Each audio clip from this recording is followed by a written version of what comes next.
You can hear me, Seth? I can hear you loud and clear. Nice. Sounds like that new phone of yours is working tip top. Yeah, it's working tip top. I just don't have my email installed yet on this, so I had to copy it from my desktop in my WhatsApp that I have opened on my desktop as well. So Yeah, because you don't have a. I mean, I just saw it, but I wasn't paying attention. It's not a Gmail, is it? no, I got a Hotmail, but Yeah, same. Yeah. once I start synchronizing that, it's gonna synchronize a couple of thousand emails, so that might take a while.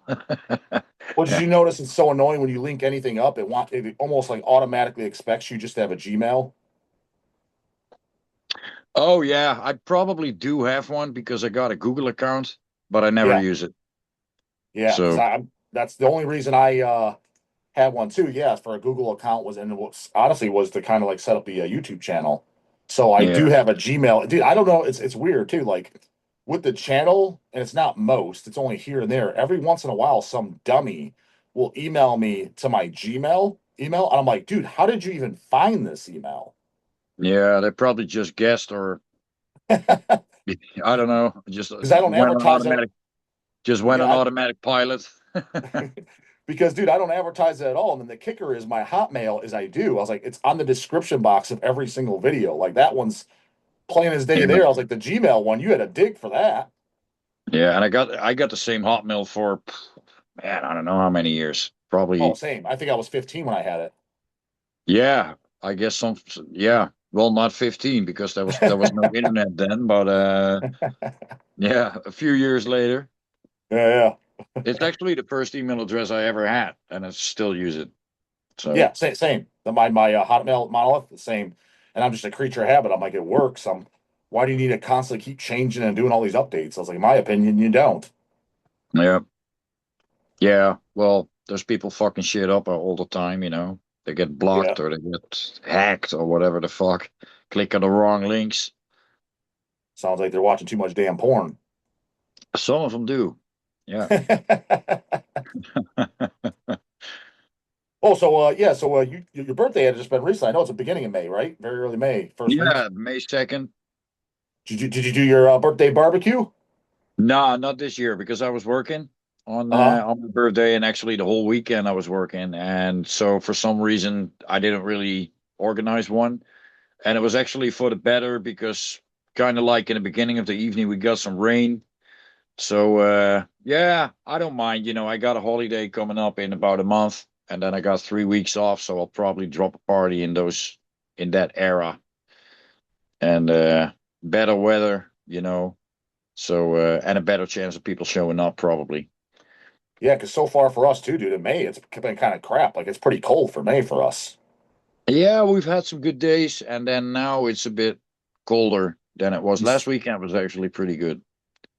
Yeah, it's been exactly the same for us. Like this past weekend, it was kind of cold and it rained, but we had some nice days. But in Yeah. general, still kind of chilly. Yeah, you sure Ohio is not just somewhere in the Netherlands? May as well be. It's the same day. I know exactly what it seems like. We just deal with the exact same weather as you guys. Like it just seems like it's identical every time we It talk. sounds goddamn similar. Yeah, exactly. Same way ready to go anywhere. So, Yeah. well, did you at least dust off the grill? Nah, nah, not yet, not yet. No, just waiting for the first day to do that. So I didn't really have the time for that.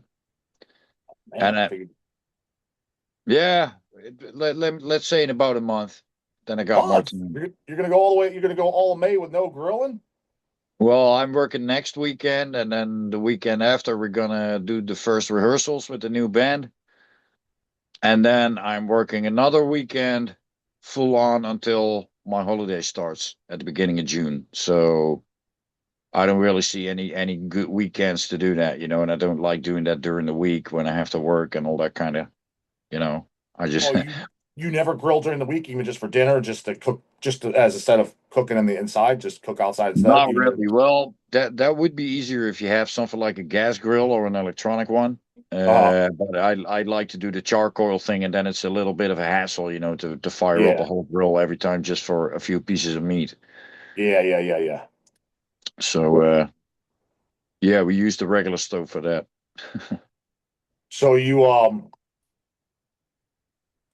you said you're starting the Necrosanctus rehearsal. Did you guys figure out like did you get confirmation on whoever the bass player is? Like, did he give you word? Is he still thinking? Still thinking. So not yet. Maybe by the time this video comes out, I'll know. But as soon as I'll know, I'll tell. But we're Okay. gonna start. Yeah, we're gonna start anyway. Just to get some shit done and to see, get the feel, see how it sounds. Um, I'm busy writing the lyrics for the second song now, which is going well, and I got complete vocal patterns for the first one that I'm really confident with, or really happy with, and it's going to be catchy as a motherfucker. So it's something that's sticking in my head for the past few weeks. That I'm really think like that's gonna be a really good song. But I want all the songs to be really, really good. So we're probably gonna do some rearranging riffs and all that kind of stuff. So because all we got is some really fast put together demo tracks, but we got tons of riffs. So Yes, you sent me that one clip. Now, who wrote that stuff? Was that all you or? no, no, no, no, no, no, no. That's the song that I sent you is the one that I have vocal patterns for. Yeah, but I mean, so But I who wrote the think I music for think that? most yeah I think most of that song is written by Rule, but I'm not 100% sure. Okay. That could, I think so actually, but there could be one or two riffs from Bob in there. But I think most of it, or maybe all of it, is from Rule. So Now, yeah, since you man. guys started this, because you said you're meeting up to rehearse, you guys haven't like seen each other since you started the project. You just been talking through like text and stuff. Yeah, well, Rule and Bob both have been visiting me here, and Rule actually has been here a bunch of times. So we just been talking online, and we actually had another weekend where we were supposed to do the first rehearsals, but then one of us was on a holiday, and another one had to finish his study. So, we had some holdups putting the agendas next to each other. Hmm. But now we basically have the first weekend that we can all really do it is the one on what is it now, the 11th? Now it's a Monday. No, the 9th, so 16th. Let's see, the 23rd, I think it is That's the that weekend weekend. I'll be at MDF that weekend. That's Maryland Deathfest weekend this Oh, year. yeah, yeah, yeah, So yeah. That we'll should see be a who good all. one. Well, yeah, but we'll see who all shows up for interviews because I got like for example Henry from God to Throne supposed to show up, Hell Butcher from Hell Butcher Niflheim, who else? Marco and Johan from the Crown, um, Will Romer one we're supposed to shoot. Hmm. So I have a bunch lined up, but I mean like again because as you know how the event is, like I don't know where these guys are, and I was like, Yeah, you just got to go in the vending area as like in our tent has our flags. I was like, you'll see us. Like you got to come to me, not because yeah, I'm not because I'm anything special. It's just because I have a set location of where I am. These guys, I have no clue where they are. So it's a matter of who's going to show up. You know what I mean? yeah, yeah, yeah, yeah. But it should be easy to find you guys. I mean, the last time that we were there, it was kind of easy. I mean, I always like to check out all the merch booths and because I'm also a collector.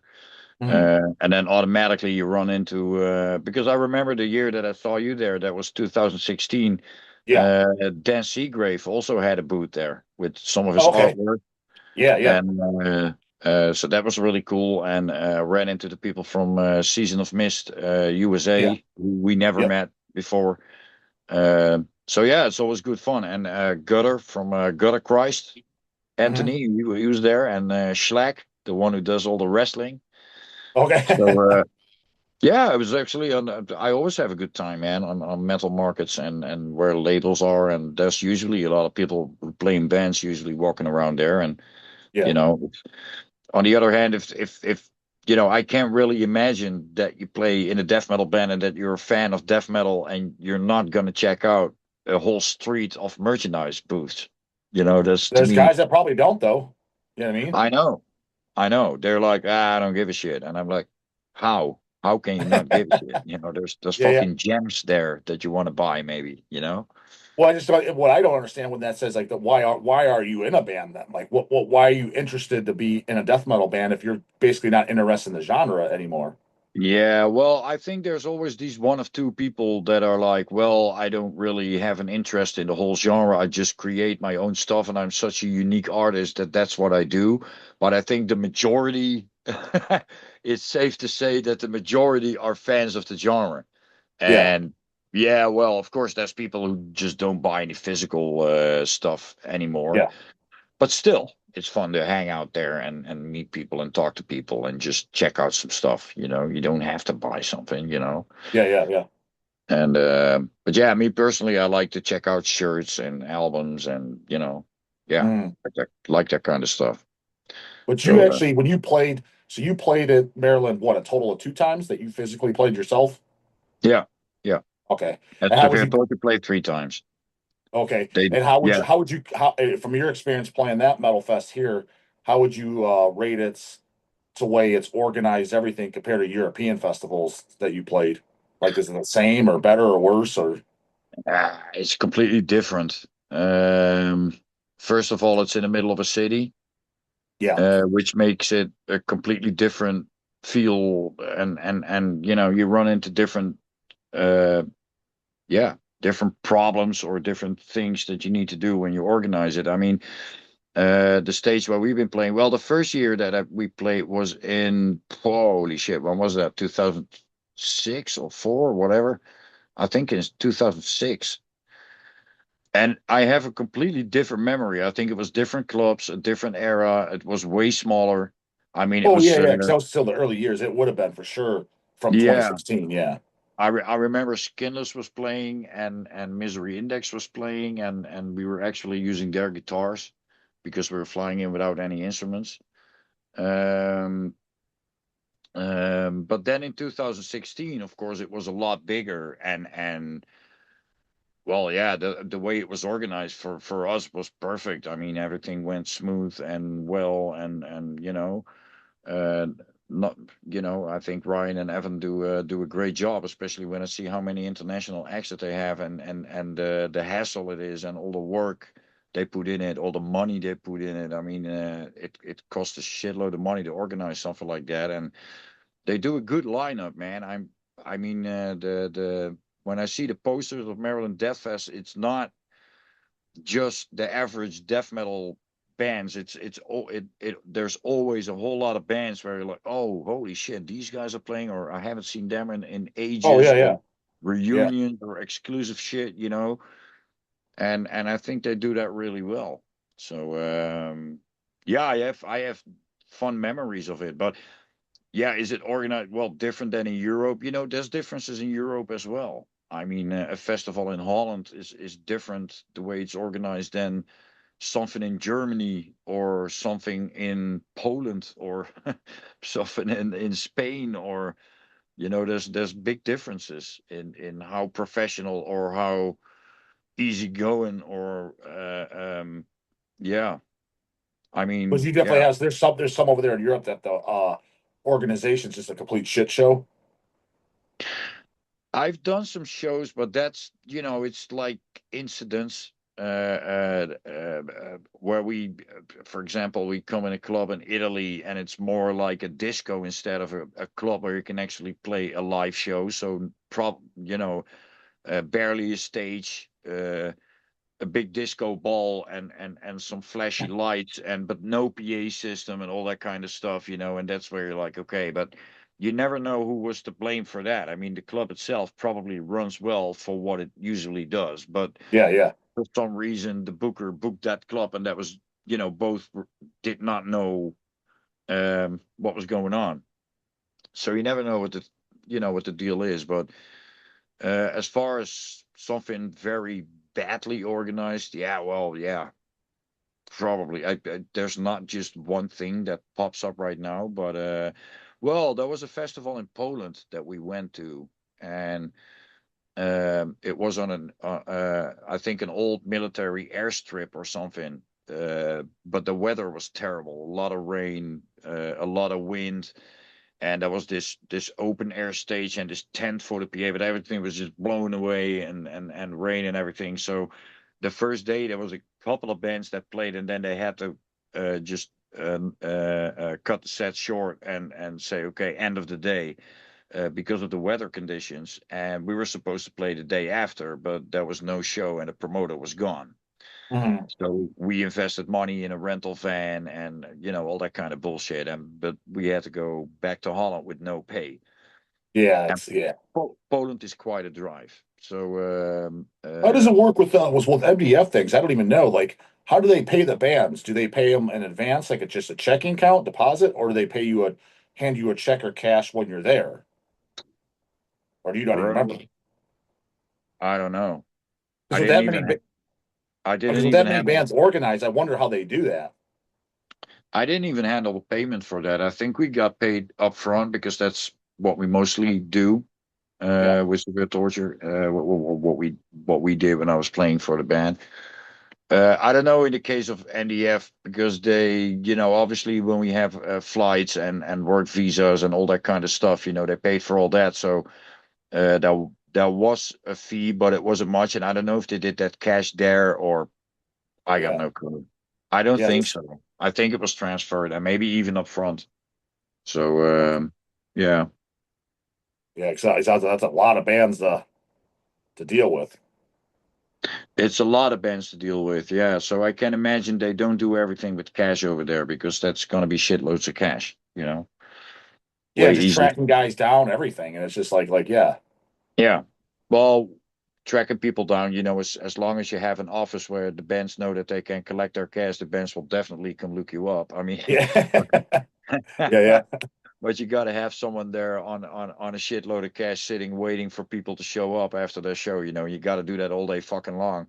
yeah, yeah. That's not really, that's how it probably went in the good old days. But Mm. nowadays, nah, that's not a good thing, I guess. Do you remember if like when you guys did MDF, did you guys get like beers for free and food, or was it just like they just gave you a all up front deal, like hey, here's what you're getting payment and flights and that's it, or like did you have to I buy your think own beers there and food and I think definitely on the day that we played, we got something, but I don't really remember. I know the US is not, as generous when it comes to backstage beers and all that kind of stuff as in Europe, because over here it's like every show we got like 2 cases of beers and one case like 24 bottles, and a bottle of liquor and I don't know how much food, a hot meal and stuff in the backstage like sandwiches and all that kind of stuff. I mean, yeah. You that's don't what I get that heard. on every, but it depends on the tour. There's probably bigger tours in the states that we have not been on where you get a lot more. But when we get, when they book us to NDF, we don't do it this for a living, so I don't really give a shit. Yeah, If someone else is paying for my flight, my work visa, my hotel, and all that kind of stuff, I don't mind paying a couple of dollars for a burger. You know what I mean? no, the only reason I ask is because now that I'm doing my fest, I like to make sure what I'm doing too much or too little to kind of get an idea what others do. You know what I'm saying? I don't think it even, don't even mind what others do. Do what you think you have to do, and then you're doing it well.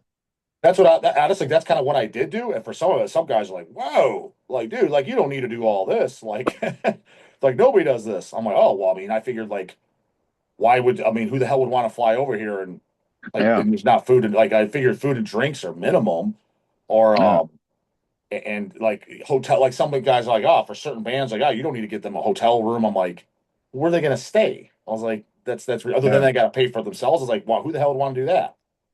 yeah. But I also don't always look what others do. I mean, every band is raising the merchandise prices to $30 for a shirt. Yeah. I'm not doing that. Why? It's What is still the way cheaper to justification make like? it. Is the justification like you said because they have to pay a percentage to the venue? Well, yeah, there was another discussion. Well, not discussion. I saw because now Defeated Sanity is doing a tour, and because the gas prices and everything went up like crazy, Yeah, same here. um, and they were like, they did a post like, unfortunately, we are kind of forced to raise the prices on merch a bit, to cover the costs. And I was like, okay, that's kind of crazy. So the gas price is going up, and so apparently, what you need is a bigger fee, Mhm. but you're gonna let the most loyal fans pay more. They're gonna pay the price. Right, And right. the bass player was instantly Jacob was like, "Hey man, I completely feel you, but these the fees and everything were in a contract months ago. Yeah, So yeah. we can't, yeah, and of course I completely understand that, so in order to get, to make it into the green, they got to do something. So I completely understand it. But if raising merch prices is just a way of, yeah, because otherwise touring is too expensive, then I'm sorry to break the bubble, but then your band is not, popular enough for a good fee, apparently. I Yeah, mean, that's true.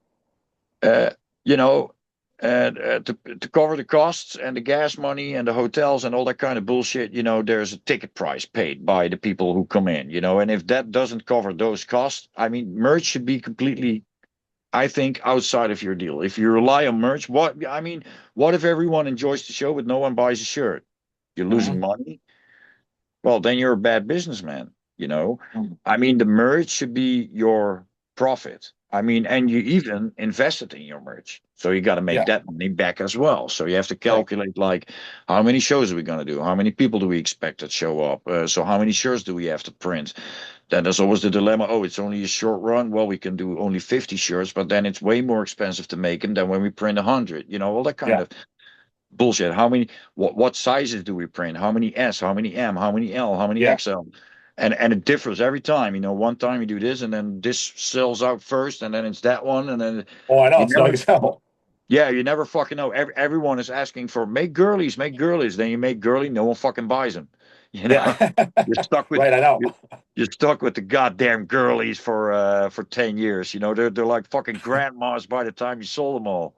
You know, Right, right. Yep. fuck it. And I get, it's a pain in the ass, and so it's good to spread the risk. When I went to the Monstrosity show, I saw a good example of that. You had like maybe six or shirt designs, or maybe five or something. Oh, they brought that No, many, huh? well, yeah, they brought a bunch, and they had a bunch made, I think, in Poland by Massive Music, because Oh, they had okay. the carton brand shirts. Actually, it's in the laundry right now, but I got an Imperial Doom shirt, a real cool one, just the album cover Yeah, shirt. the And that first one album. didn't have, yeah, that one didn't have tour dates on the back. So that's a shirt that you can sell on, I don't know how many tours. It doesn't Yeah, yeah. matter. It keeps on. Yeah, yeah. Yeah, so it's always the ones with tour dates, or the ones that are like, maybe even event shirts, whatever. If you do an event shirt, you got to be sure that you sell them all. Hmm. And yeah, but they did well. They had Imperial Doom shirts. They had shirts from the new album with tour dates, and like a different design of the new album with tour dates. Then they had one from Rise to Power.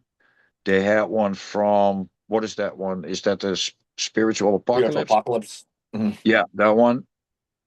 So no Millennium shirts, unfortunately, but yeah. Well, I like the album Millennium more than the album Imperial Doom, but I like the cover of Imperial Doom better than I like the album Millennium. Sure, sure. Yeah, yeah. The Millennium cover is definitely not the best. Yeah, but it was a killer show, man.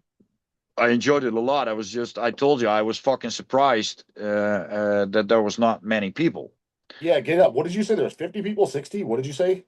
Yeah, let's say between 60 and 70, And something but like and you that. said and yeah, and you specifically said, yeah, when the Sanguizio nutsack or the 200 Wimploons come over there, it's a full house. It's a full fucking house, man. That's it's funny because that's literally the exact reason of why Yeah, I use those bands where I bust their balls. It's not even them, it's the fan base. I'm like, yeah. that doesn't make sense to me. Like I literally that legit doesn't make any sense to me whatsoever. I think the answer is really simple. Two words: social media. Well, That's what but I yeah, think. but even with social media, you can find monstrosity. It's not like it's an obscure find. No, it's not like you cannot find it, but the other bands are way more active on social media. That's what I think. Yeah. And more, I think right now it's for the young kids. They fucking love it. I mean, I've actually just right before this chat, I checked out another Frozen Soul song. Hmm. It's not that I don't want to like it; it's just not happening. I mean, yeah, I get an influence, and I get the fact that they like Bull Thrower, but do Yeah. you really have to fucking imitate Carl Willis? Even the way he pronounces and the way he. And I was listening to another song, and I was like, oh, this song doesn't start like Bolt Thrower. And after a minute, it's like, okay, this is Bolt Thrower again. And I don't know, man. For after a while, after a couple of minutes, I started feeling guilty towards Bolt Thrower for listening to them and not to Bolt Thrower. So I switched it off, put on some Bolt Thrower, and I was like, yeah, man, the original. I mean, they really, really, really sound like Bolt Thrower, you know. And then people say, okay, yeah, it's Bolt Thrower worship. Yeah, well, if you don't like AI for stealing, then you shouldn't like this as well, man. It's Never thought about it like that, but that's a good point.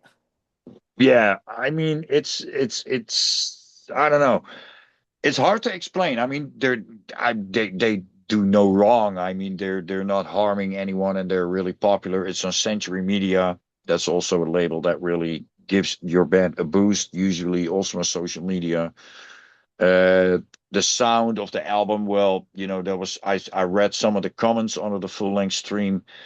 And there was one dude that said, "Well, killer drum sound." I was like, "Man, all I hear is fucking samples. You know, it sounds so fat and perfect. That's not how a real drum kit sounds, in my opinion. You know." And when it's, you know, old school death metal is also a little bit about being real and not, you know, faking everything and making it super fat and trendy and groovy. And yes, it's groovy, but half of the riffs are, I think, pretty fucking lame. You know, and I hear some riffing going on where I hear the riff and we're like, really? Really? Like this is all you can do with a riff? Wow. Same with the No, new 1600, but that's a different discussion.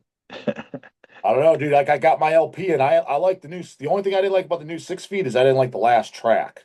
Like, did you listen to the whole album? I actually managed to do that. I think So the I last track, switched. you saw, you heard what at the last track, right? With the whispering parts. I'm like, this is what is this?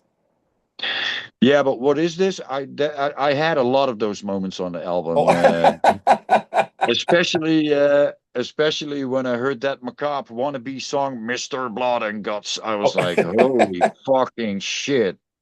that You was know? definitely cheesy, but but if you kind of like read the lyrics, it's like I think he's singing about like 80s cheesy slasher horror movies, so that's kind of like what the lyrical content's about. So I think that's maybe that's just my perception of it. That's how it came off by reading the lyrics because that first thing you hear, you're like, what the fuck? Like, why would you say that? It sounds like That well, you know how this sounds? This kind of sounds like I'm not gay, but once you try a dildo up your ass, you'll notice that it's actually feeling really nice.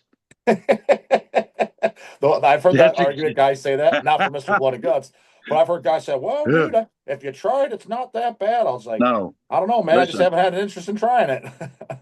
when the album started, it starts with one of the lamest songs on the album. And for them, it's maybe a way of, oh yeah, let's get into this in a slow way, but it's like the most uninspired fucking riffs, and especially the drums, the completely lack of detail. Like I don't feel like playing, I have to do this. But to be fair, though, would you say, because I mean, I don't think you're a big 6 Feet Under fan. 6 Feet, no matter what, like they were never known, like, man, move over, Moises, listen to these drums. Like No, of it was course kind of not. just, No, but every band in this style does more tasty drums. Donald Tardy, you know, it's of course that's also simple, but it's good simple. Ball thrower is simple, good simple. Chris Ryford is simple but good simple. He does some fills, he does some accent. What this Marco is doing just sounds fucking bored as fuck, uninspired, and you can actually hear he's obviously holding back. So the album doesn't sound natural to me at all. Not at all. It sounds created, completely fake.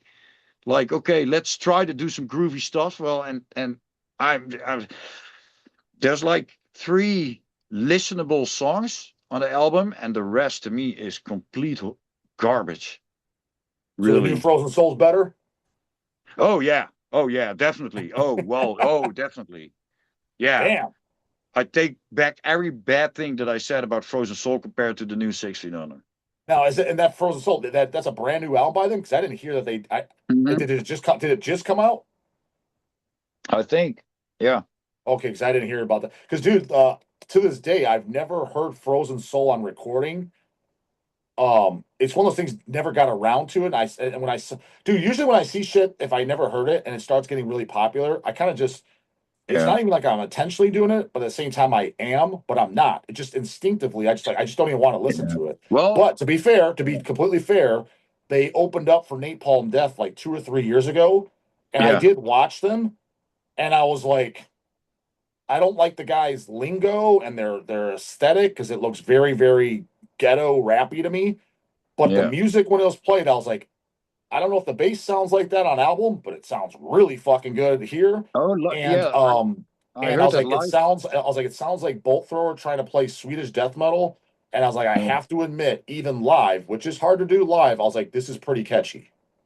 Yeah, but live they're supposed to be really good. And the thing is, the sound is really thick and well produced and everything. And I think obviously when they play live and they're smart, they bring a sound engineer, something that more bands should do. Just bring your own fucking sound engineer. Oh yeah, yeah, yeah, It 100%. helps Yeah. your gig big time, and it makes you sound way bigger. And way better and way more tight. And because this guy probably knows your band, and but like I said, my only problem is it sounds every now and then so much like Bolthrow. I wish that they would, even the fact that they then also have a female bass player. It's like it's so fucking obvious. Yeah, it I'd is a like to female. see more. Is she still on bass? Because yeah, it was a female when I saw them Yeah, live. yeah, yeah, yeah. But that was But a I while ago, so I didn't know if it was still the same bass player. Yeah, and I'm just more like, it sounds good. Like I said, they're doing nothing bad. And I mean, it sounds really good. Just some of the riffs I think are, meh, like really, it's like easy, playing a low E and just gun, gun, gun, gun. Yeah, of course it's gonna sound fat when you do that well produced. So I'd like to see them develop, maybe 2, 3 albums from now when they let the bolt thrower thing a little bit behind them and start being more Frozen Soul and less bolt thrower, then I'll be more interested probably. But definitely, Do you own any of their prior albums? Like, do you own any of their actual discs and like actually sat down and really got the chance to listen to them? I've listened to them on YouTube. I don't Okay, own the okay, discs, but I'd listened to the full albums on YouTube a bunch of times. okay. Yeah. The second album is actually a bit different than the first one. And now it's like more like the first one, but heavier and better produced. Is that the encased in ice or whatever? Dude, I don't know the names. I just because we've had them in stock, and I actually the thing is after the show I meant to throw it on the player, but when Yeah, we came right after the show, all our copies were sold out. I was like, oh yeah, shit, and then we got them back in stock, and it was one of those things I meant to throw it on, and I just forgot, and then when I remembered again, it was sold out again because I yeah, people think like I absolutely hate them. I was like, obviously I rip on them, but again, the only reason I rip on them is for the exact reason that you just said, and I just used them. Blood incantations. Another example I used just the big four of today is that it just yeah, annoys me that you go and see somebody like Monstrosity and there's 60 yeah, people there, and but these kiddo bands, it's a full house. And what I'm ripping, it's not even the band I'm ripping on. I'm ripping on the fans because you just said in social yeah, media. Well, what annoys me about that fan base then is like, okay, dude, to me, you are not an underground metal fan then because you are so goddamn unwilling to do any research whatso fucking ever if you can't even find out about a legendary band like Monstrosity. Like, yeah, I get it if you're like, he hasn't heard of fucking Rebellion from Brazil. You mean a band beneath Christian? I get that. But yeah. fucking certain bands, it's like, come on, bro. You don't even know who that is. Come on, Mm, bro. You're going to a fucking 200 wimp wounds over monstrosity. That to me is just like, dude, that's like a fucking nun just having sex with an entire football team. It's complete yeah. blasphemy. Yeah, yeah, I didn't understand it, and I was actually, yeah, I was so surprised. I mean, I got But dude, there. that's the way. It's exact. I think I said the same. Did I text you or I was think to Christian the last time they played here in Cleveland? It was the same thing. We Yeah, went there. Granted, it was a weeknight, but that doesn't fucking matter. These fucking poser homos, they'd show up for 200 wimp wounds. I think I said it at that to maybe like Paul Gorfine or somebody that was there. Dude, there's like 50 people at Christian. I was like, guaranteed if this was the Wimp Wounds, this would like 100% guaranteed the show would be sold out. yeah, yeah. It's a little bit about what is a trend at the time, you know? Yeah. Yeah, with thousand certain percent. people, and it's a big, it's a large amount of people. I mean, because it's weird, man. I mean, there's shows being canceled, and then they say, well, there's not enough pre-sales, and they're struggling and struggling and struggling. And then some shows, it's even hard to get a ticket for because it's sold out in a heartbeat. So it's really hard to say like what show is going to do well and which one not, you know. Well, And some of I them think get bad there's out. Like, put it to you this way, dude. If I was a promoter and if I brought over 200 stab wounds, Sanguizio Bog, and Frozen Soul on one night, I'm telling you right now, I'm pretty sure that's gonna be sold out. probably. By the way, you're talking about Swedish death metal. I got a good Swedish album. I finally got this one on CD now. The new Vomitory. Oh yeah, it's good, man. It's funny, is I literally just pulled the LP for that today. Like right before, like I was finishing up some orders. Well, I mean, I didn't finish them up, but I was trying to get some money. That's like the second last order. I pulled the vinyl for that today Yeah, for an yeah, I order. think it's a Yeah. pretty good one. It has really catchy songs. So What is your What's your favorite record by Vomitory? Because they got like what, 7 albums now? I think something on there. I think even more by now. Could be, yeah. Maybe eight or nine. Oh. My favorite one. Wow. Um, I think Redemption is still one of my favorite ones. The Hmm. second one. Yeah. And but actually the last one and this one, All Heads Are Gonna Roll, and this one in Death Throes are also really well. You hear the progression in the band. I mean, it's kind of a new band by now, you know, after all these years. Yeah. Yeah. Yeah. And I think as far as songwriting goes, and you know, I know these guys are definitely death metal fans, 100%. They check out, you know, they listen to death metal in their spare time, you know, and Oh. they like all the old school heroes, and you can really hear on this album that they try to make a record with catchy songs that people are gonna recognize, and you know, Hmm. so. Yeah, that's a nice progression, I think, and a really, really strong album. The sound is also really good on this one. Hmm. Good sound. Now Nice. they'll probably be playing Holland pretty soon, right? Because I mean, They actually did, and but it wasn't around the corner, and I think on that day I had to work as well. But they toured with Abbath and Hypocrisy. oh, okay, that was recently. Yeah, that was recently. That was a pretty big show actually.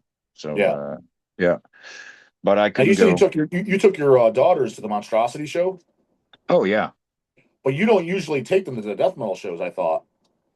Recently, well, it depends on what day. If it's a weekday and they have school the next day, then not. But this time I was like, okay, they had because there was a May vacation over here, or it was actually they call it the May vacation, but it's at the end of April because we got King's Day in Holland and Liberation Day and all that kind of stuff. That's all in the same couple of weeks. So it's a school vacation, so they didn't have to go to school the next day. So that's And how, so, and how yeah. old are they again? The oldest is 13 and the youngest is 11. So And the reason I ask is the 11-year-olds got me beat because 13 was how old I was when I started going to shows. First show was Death. with the first time that I took them to Iron Maiden, they were 7 and 9. Yeah, so And they got a much earlier start. yeah, oh fuck yeah! And next June we're going again, and for them it's going to be the fourth tour of Maiden that they're going to see. Maiden's coming there again in this June. You said? Yeah, yeah, it's Well, shit. again What the do they run come? for your life. What do they come there every year? Pretty much, pretty Oh, much. okay, okay. And yeah, so it's for them it's going to be the fourth time that they're going to see Maiden. So and Now, this so is again. the last three times you saw Maiden, do they switch up the set list at least, or are they just doing the same set list like a couple? Oh yeah, the last three times was the if you take the last one was the Run for Your Lives tour. Mhm. The one before that was the Future Past, so that was all Somewhere in Time and Senjutsu. Okay, The one before that was Legacy of the Beast, so that was okay, more, yeah, also a compilation of all the albums. And this one, the Run for Your Lives tours, just the first albums until Fear of the Dark. okay. Um, So yeah, they switch it up. There's always a couple of songs that they kind of always do. Yeah, yeah, Like yeah. the Trooper or Yes, let's say yeah. But I figure yeah, the no, Trooper's probably like. Do they do the Trooper last? yeah, no, as you mean as the ending song? Yeah, yeah. I can't. No, no, no, no, no. It's always somewhere in the middle. No, I think the last song, what was it? Usually Wasted Years or somewhere in the end. Okay. I don't even remember what the last song was the last time. They Could don't also pull a be cannibal. They Wasted. don't pull a cannibal like it's Hammer Smash Face last always. No, no, no, no, no. It's not always the same one as the last track. But sometimes Okay. it's Wasted Years. Sometimes it's yeah, whatever. I don't know what. I can't really remember the last set list, but I've seen them a whole bunch of tours over the last couple of years. So Now, yeah, did your wife go to the Monstrosity show with you too? yeah, we So you all all went. went. Now, but Yeah. so what do they think? What do your kids think of Monstrosity? Oh, they loved it. They've been playing the records before we went because I told them that Monstrosity was going to play, and they were like, "Who's Monstrosity?" I was like, "Yeah, that's well, in the time when D-Side and Morbid Angel and Cannibal and Suffocation were born, there was also a band called Monstrosity." So Mhm. you kind of teach them, and then they do their thing. What the kids do, they go on YouTube. Yeah. And next thing I know, I walk in my daughter's bedroom and she's playing the Millennium album. And after that, she was playing in Dark Purity. And then when they played the opening track of Dark Purity live, she was like, "Oh, this is the opening track of In Dark Purity." It's like, you know your shit, Would you say so? Because I know metal's more common over there, especially in Germany and Europe, than it is here in the U.S. But still, that's pretty young. I mean, but again, it's a little more common. Like, first way, if somebody told me here, if it was my next door neighbor, and he's like, yeah, my 11 and 13-year olds like Monstrosity, I'd be like, well, I can tell you this, they're the only ones in the entire fucking school that do. That's for damn sure. Oh yeah, Would but you? that's the same thing here. That's That's what the I same said. thing So is here. that the case? Okay, I didn't know. I didn't know. But so metal Yeah, being yeah, more yeah. common, I thought maybe there might be others. No, I mean my 11-year-old is going to ground school with a Marduk shirt on with a big pentagram and a wolf in the middle. I mean, And you're like you. There's no other 11-year-olds listen to no, Marduk in Holland. hell no. Okay, They yeah, were the yeah. only ones of that age, the only ones of that age at the Immolation and Marduk gig. Actually, when we go to Maiden, there's more kids there. I mean, there's a Yeah, yeah, yeah, few yeah, of yeah. Of course, because it's.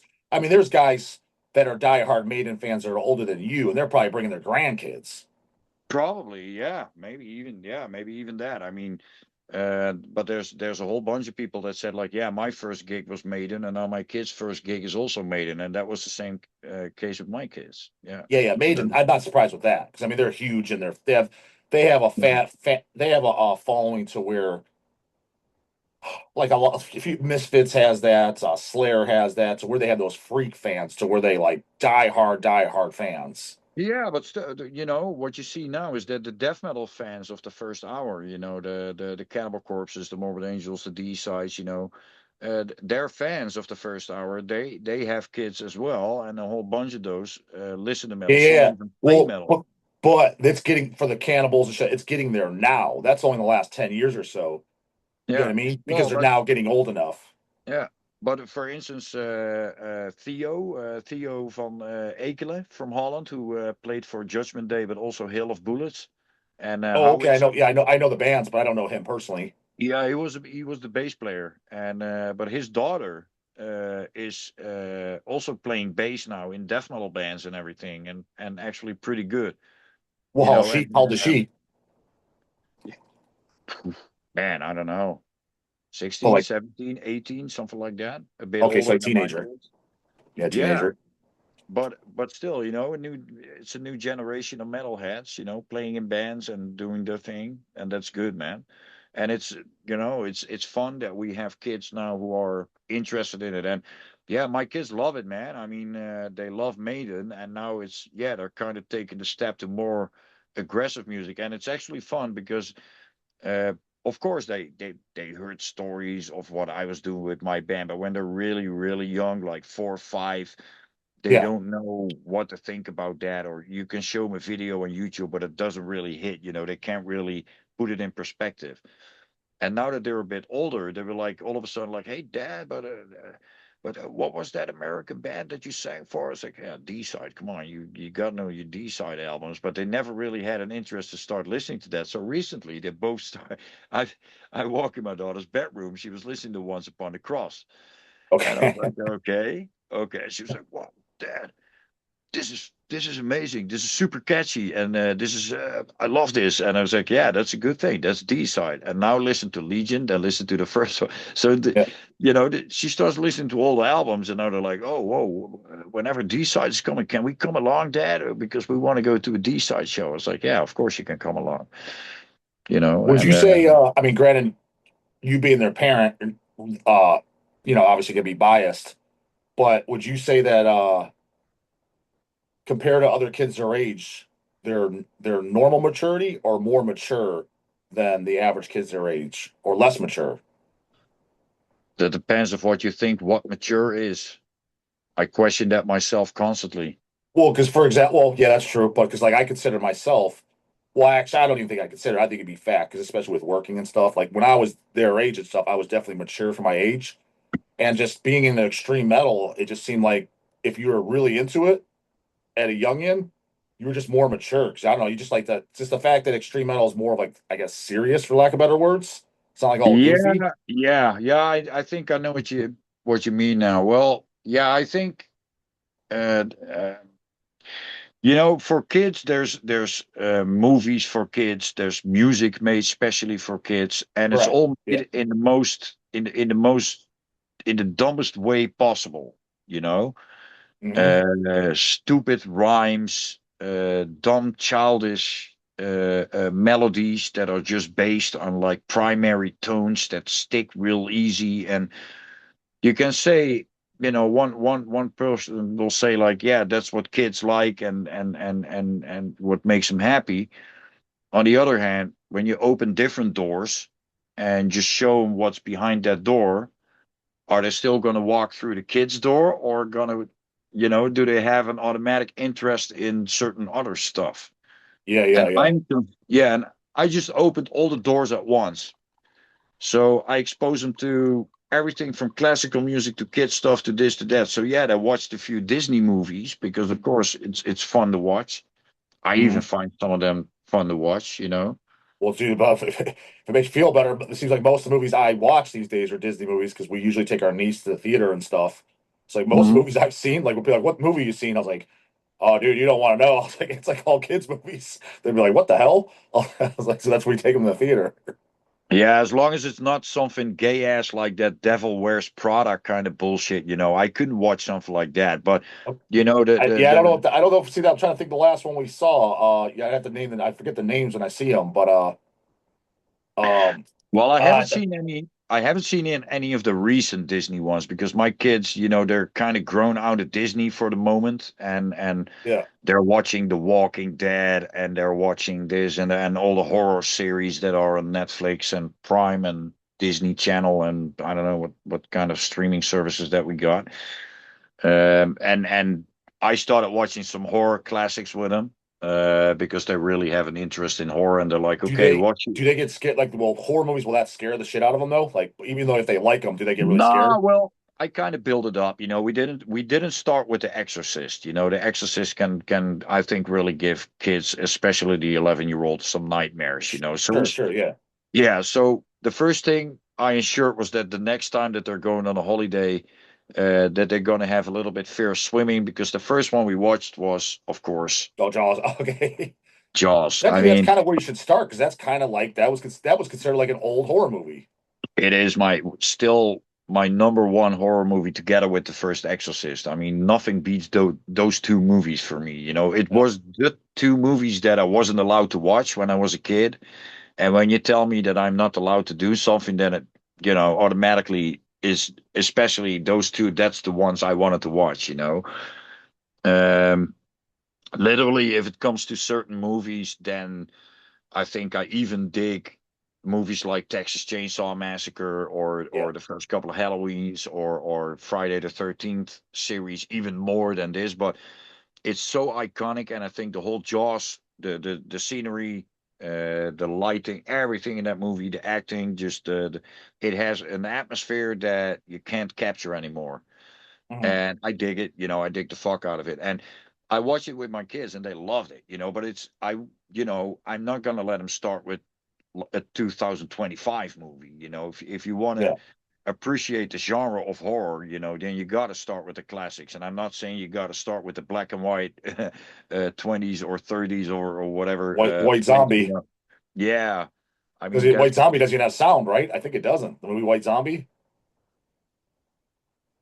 Said the which movie one? White Zombie. I don't even think it has. I don't think it has sound. I don't even know a lot of those movies, man. I Yeah, I don't there's either. no I've there. heard that. But I've heard about it. Someone's like, it doesn't have sound. I'm like, oh, well, dude, if it don't have Yeah, sound, I ain't watching that. yeah. That's like the very first Nosferatu. Yeah. It, Same. Yeah, yeah. it yeah, and it's kind of iconic, but to watch that, that's really hardcore. I can't I watch stuff like agree. that. To me, But I'd be bored.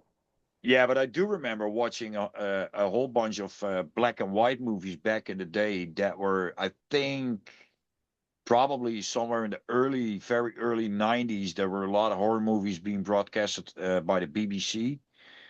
And when you had cable TV in Holland, you also had like the first two BBC channels. And I think pretty much every Friday night, really late, because of course there was an hour time difference.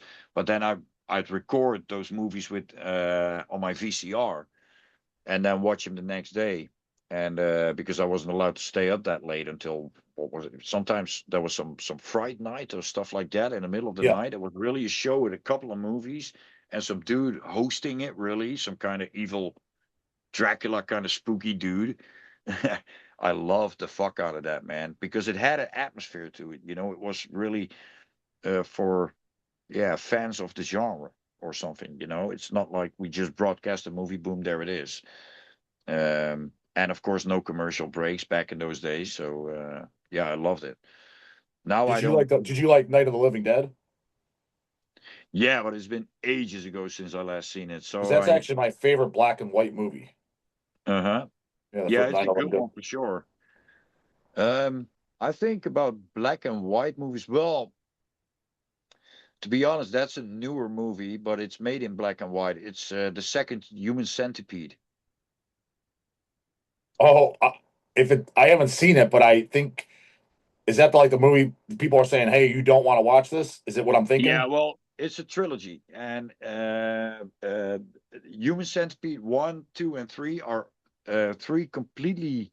Well, of course, it's about the same thing, but they are made in three completely different ways, and it's kind of a big honoring of the horror genre because one, I would say, is more like an old classic B movie like Bad Taste or Brain Dead or something like that, with Oh, okay. See, okay.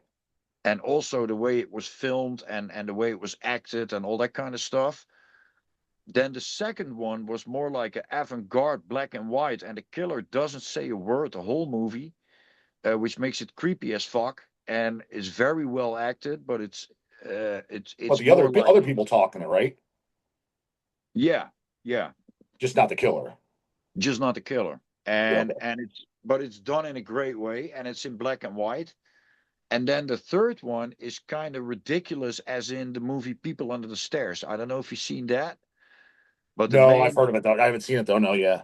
yeah. And then there's also a switch in the character because it's the same actors playing in all three of the movies, but doing different Hmm. roles. Okay. And yeah, I think it's a brilliant trilogy, altogether. But the second one is in black and white. I think that's probably one of my favorite black and white. But as far as the old movies go, man, yeah. Well, I've seen some old black and white Frankenstein movies back in the day, some old Dracula movies back in the day in black and white. That's probably the stuff that I enjoy watching the most. Yeah, from that really old stuff. When you were a kid though, because I mean you're not that much older than me, but I don't know if it was different in Holland. Were they showing a lot of black and white stuff? Like I'm talking about when you're, let's say you're 10 years old down, or was it just like you had to find a certain channel, like majority was color, you'd have to get special air? Or Nah, was it pretty much when I was young, pretty much everything was color TV, but you could still if you would buy like a secondhand TV, it could be a black and white TV only. You Yeah, know, it yeah, was yeah. Okay, yeah, okay. So it's like the same for yeah, us. Yeah. shit just kind of changed when I was, I think, about 4 maybe. So I don't really have a memory of no. And Because you're I born what, like 78? Is that about what you're born? 77, So okay, okay, so okay. and I think that was color TV then. Yeah, but I remember my grandparents had a black and white TV for a long time, or my grandparents. Yeah, I think I think ours might have too. Growing up, my mom's parents, yeah. when we were going over there, they had a color TV as well. I think they did have a black and white one though too. And they I think had a so. big antenna on top of the roof. Yeah, yeah. Yeah, really. But I think most people did though. At least at that time, we were talking when I'm young, young. I'm like, this is like 1990. I'm like 5. Yeah, and they didn't have cable TV because they lived a little bit outside the village. So they had a big antenna on the roof, and they could receive the first two Dutch channels. And when the weather was good, they could also watch the German ones and the Yeah, Belgian one, and that's it. dude. It's For like, us, we didn't have cable either. Like my grandparents and shit. But when we were when I became like about a teenager, like yeah, probably about like your daughter's age, around 13. We got cable installed, but we got it 5 finger discounted because my dad's brother, my uncle, worked for the cable company. And I was like, it's just a wire you install. So they got the free yeah. service. I'm a kid. I'm like, I remember asking like my uncle's like, I was like, isn't this illegal? He's like, of course it is. That's why it's fun. But you guys were way ahead of us because I remember when in America they had over 100 channels. We were still in Holland. We still had a TV with like, let's say, 20. Oh yeah, I don't remember. I just remember being when we finally had it. I mean, there was more channels and it was cool. I just remember being disappointed though. It's like, oh, I thought there'd be more cool shit on. Maybe just based on my Yeah, tastes. I'm just yeah, like, and of course the old people that saw the birth of the TV, they thought 20 channels was already way too much. So when they heard about what America, they got 100 channels, that's bullshit. You can only watch one at the same time. That kind of crappy arguments. yeah, but it's like, what if you don't like what's on the channel? You can change it. That's like the crappiest argument of all time. Yeah, but that's what old people usually do. Come up with crappy arguments. Funny, I wonder if, well, I guess both of us, but myself on my channel, if I'm one of those guys now for some of my takes in the scene, like, because somebody Mm, said, what did I say? I was ripping on the band Acid Bath, their fan base, because those bozos get 100 grand per show these days, per yeah. show, 100 grand. So I was like, when did this happen? I was like 25 years ago. Nobody even gave a fuck about this band. I was like, nobody cared. And somebody put in the comments like Mm. 25 years ago, half their fan base wasn't even alive, Grandpa. But isn't that the band that has the John Wayne Gacy artwork? Correct. Yeah, that's what I know him from. I never even listened to the band, but they Dude, kind it's of got funny you this. say that because I didn't either until about 8 years ago or so, because people were talking about them, and we would Yeah, get like we got like some bootleg patches and shirts in stock, and they sold out overnight. I'm like, oh, I remember seeing this band's name. I just assumed this shit sucks. And I YouTubed, I'm yeah. like, oh, sure enough, this shit sucks. I think that's how I remember clicking on it because of that, because I was like, okay, well, so everyone in America is crazy about acid bath. It's acid bath here, acid bath there. Well, I not see not the everybody, not artwork. this guy. I see the John Wayne Gacy painting, and I was like, I want to know what the fuss is about. Yeah. So then I listened to it, and after 10 seconds, I'm like, what?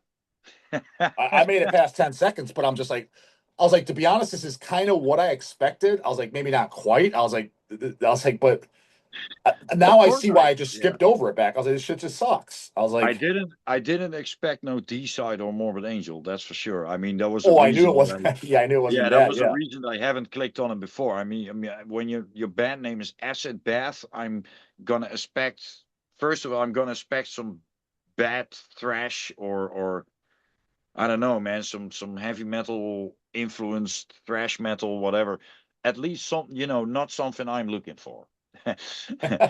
But then I see everyone talking like crazy about him, like, oh, but this band, this band, this band. And then I'm like, okay, let's check it out. Ah, man, that's why I never checked them out. I knew it. But like I said, they've blown up here now for whatever with all these trend hoppers. Are they popular over there in Holland right now as well? I have no clue. Okay. I don't know. Probably.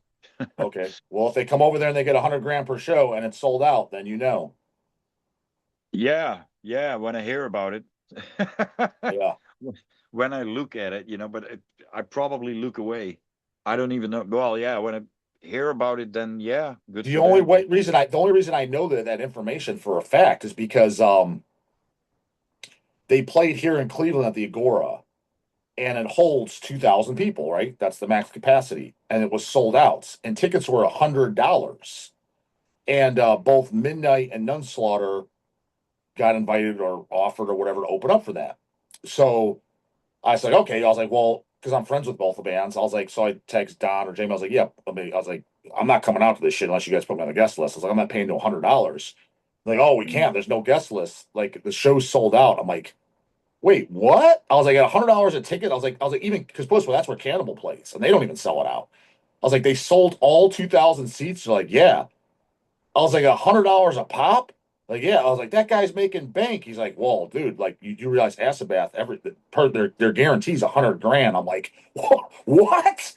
I was like, 100 grand? Insane. I was like, that's for a fest, right? They're like, no, on tour per night, 100 grand. I'm like, holy shitski. Yeah, that's insane. I mean, yeah, I don't, I don't get that. I don't either. Just play for less and play more shows and lower the ticket prices. I mean, it's bullshit. $100. I mean, that's more than what I pay for Iron Maiden. Oh, really? Yeah, for Iron Maiden, and I think that's already expensive by now. But that's like 80 or 90 euros for a ticket. And Yeah. hey, I gotta buy four, so that's Yeah. that's that's enough money. But still, Yeah. But I'm more than happy to pay that for a band and a legacy like Iron Maiden. And they Oh put yeah, up a no, good no, show. I'm not saying $100 is too much to see any band. I just think I'm like, who? I was like, people, yeah, Iron Maiden. Actually, I thought it'd be more than 100. That Yeah, makes sense. But that may hell, even I don't even like Pantera. If they yeah, were getting 100 grand, which they're definitely getting more than 100, I'm like, yeah, that makes sense. Pantera was always popular though. I was like, that's a yeah, huge band. I was like, that I get. I was like, Asabath. I was like, when did people start liking this band? I was like, they never did 25 years ago. yeah. But the thing is, I don't mind, paying for a band, and I don't even mind bands making a profit or anything like that. But if you're looking at all the underground death metal bands and all that kind of stuff. I mean, I hear some death metal bands, have entrance prices that go up to what is it, $60 or $70. I think Yeah, I that's mean, getting I've seen that. Yeah, that's not unheard of. yeah, but that's getting kind of out of hand. I think. Well, I When I agree, went but the to only thing is, dude, is and now that I know doing shows, when you ask around, it's funny. Like I just remember hearing back in the day, like incantations, $300. Like it ain't like that anymore, dude. I mean, dude, like bands now, I'm like, unless it's a brand new garage band, I was like, nobody's getting only $300. And I contact bands, I see what yeah, numbers. I mean, they're almost all expect money. Some expect more money than I think that they're worth. Um, but I don't. I guess it's a catch 22. It's kind of cool to see that bands are doing underground music and actually getting paid, and they're not have to worry about stealing bologna sandwiches from stores out of tour. They're actually getting some money. yeah, Um, but on the other side, now that I'm doing shows, it's kind of annoying. It's like, oh well, shit, this ain't cheap at all. Like this is you're I mean, dude, I'm telling you right now, Maryland Deathfest, and I don't know this. They didn't tell me. It's just I could do simple math. Dude, that shit's well over $1 million to put on. It's probably over 2 million. If they told me that's $5 million to put yeah, on, I wouldn't even be surprised. yeah. I I don't wouldn't be know the least bit exactly. surprised. But yeah, it's definitely over 1 million. But and also, renting the places and all the people that work for them and Exactly. the So I'm the talking about staff, insurance. everything, and renting that little whole goddamn town. I was like, Yeah, I don't even know what the fuck that costs. But all the permits. yeah, all those Yeah, visas and shit they're buying. I'm like, this is well over 1 million. There's no yeah, it's a lot of questions. money. It's Yeah, a lot of money. And but what I don't get is that there's apparently bands that smell the cash and throw all their metal principles overboard and just go for a big cash grab when it's not necessary. I mean, when it's necessary and when gas prices worldwide go up so much that I have to pay, let's say, 40 euros to go see a band like Incantation, then that is what it is, because I don't want them to lose money. You know what I Mhm. mean? That's when I can understand it. But when a band kind of like, okay, we're let's say we're this popular death metal band from the good old days, and we smell money, and all of a sudden we're going to play shows for 60, 70, 80 euros, where actually they could have made it in the green with, let's say, 30 euro ticket prices, then you're just filling up their pockets and making sure that they never have to work again, and that's Yeah. fine, but not my cash. Do you know like as far as death metal what bands? Like who are some bands that you know that are doing that? Is there anyone that you know or you don't want to say? No, but no, no, no, not on purpose, like bands that really raise the prices or anything. But when I hear about some of the prices that are being paid in the US, like I heard you say about a Cannibal gig that you had to pay like $80 or something like that. That's what I had to pay, yeah. And what bands were on the bill? Who played this last Cannibal? I mean, to be fair, it was bigger bands. I don't think it was this. This past one was Cannibal Corpse, Municipal Waste. Who the fuck else was it? Oh, was that with Immolation on the bill, or? I'm trying to think if this last time was Immolation or because I think the time. No, I think the time before that was Dark Funeral and Immolation. So let's take Okay. the second to last time. So let's say 2 years ago it was Cannibal, And Dark then, Funeral. I mean, that is a pretty deep. I mean, and how many people went to that gig? I'd say 1,000. Yeah. So you get and it was $80 entrance price. So I mean, for that's what. that you get $80,000. Mhm. That's I a lot mean, of money. but to be fair, we don't know what Cannibal's guarantee is. Then there's Dark Funeral, then there's Incantation, and then there's the venue. They're gonna want to make a profit, and you know what I'm saying. Yeah. So you've got at least four decent sized entities or large entities even that are gonna be like, dude, I'm not doing this for $1,000 tonight. I guess, but I think when you do an easy calculation with 80K, you can pay all these people a fair amount of money, Hmm. Yeah, and yeah, they're all yeah, making and they're all making a big, big, big profit. And I think if I only gave you 60K, that you could still pay everyone a decent amount of money, and no one is losing shit. yeah, And when I gave you 50K, you could do the same thing. So they yeah. probably they probably would have easily all made it in the green and make some money to pay their bills back home for 50K with an entrance price of $50. You know, I Probably. wonder too. And obviously And somebody then has and the this. thing is, then people save some money so they can actually afford a shirt. Mhm. Because when I have to pay already $80 for the entrance, then I Keep in don't mind know that if club I'm. too, dude. The beers are 15 to $20 a pop at that Yeah, particular club, yeah, that's ridiculous. and it's $25 to park. Yeah. So someone somewhere is driving a really expensive BMW because everyone is falling for that shit. I wouldn't I buy a mean, single beer, man. I don't know if anybody's fault, but put it this way, I'm pissed when I have to go to that club. And generally speaking, I only do for two reasons. One, it was something the wife wanted to go out to, so I was like, all right, I guess it's just a date night. Or two, it's a band that I personally want to see, and that's usually it's got to be someone I really want to see to go there because I, If I a hate be- that club. if a beer is $15 to $20 for one beer, I'm not buying the beer. Fuck That that that's shit. my motto. That's my motto too. Unfortunately, the wife's got to get them. So the wife's getting them. She ain't just walking back with one. She's grabbing me one. So with tip, I'm spending 35, 40, and trust me, she ain't only getting one round. Oh, dude. Oh, an Agora night. If you're counting tickets, that's a $500 night for me for sure. So you pay $15 or 20 for a beer, and then on top of that, you even give a tip. Exactly. That's Yep. like you getting raped, and then afterwards you say thank you. And that's like that. That's like getting raped, and afterwards you got to suck his dick. you give him a good kiss goodnight. Yep. Pretty God much. damn, man. Yeah. No, no, no, no, no. But that's why, No. for example, that's why my show I don't have it there. It's in Cleveland. It's free parking and beers aren't no fucking 15 goddamn bucks. Yeah, that's insane, man. I mean, Now, and the fact that before some wise ass says anything, yeah, tickets are $77. I was like, but there's also 8 bands. I was like, and yeah, the headlining band, I was like, I had to fly in. I had to pay for their visas. I mean, it's a one off thing. It's a different yeah, scenario. So before some shithead says, oh, I'm like, it's a lot more expensive, dumbass. yeah. And I remember a couple of years back, I took my kids to the Dynamo Open Air Fest for one day. It was the day that Cannibal was playing, and I was like, okay, so you guys can see Cannibal play and everything. Dynamo Fest back in the day when I went the first time in '93, The Gore we Fest, right? still, yeah, and we still had the guilders and not the euros. So we still had different currencies in every country in Europe. And let's say real easy, a guilder was like half the thing of a euro. So 1 euro was exactly 2 guilders and 20 cents. Okay.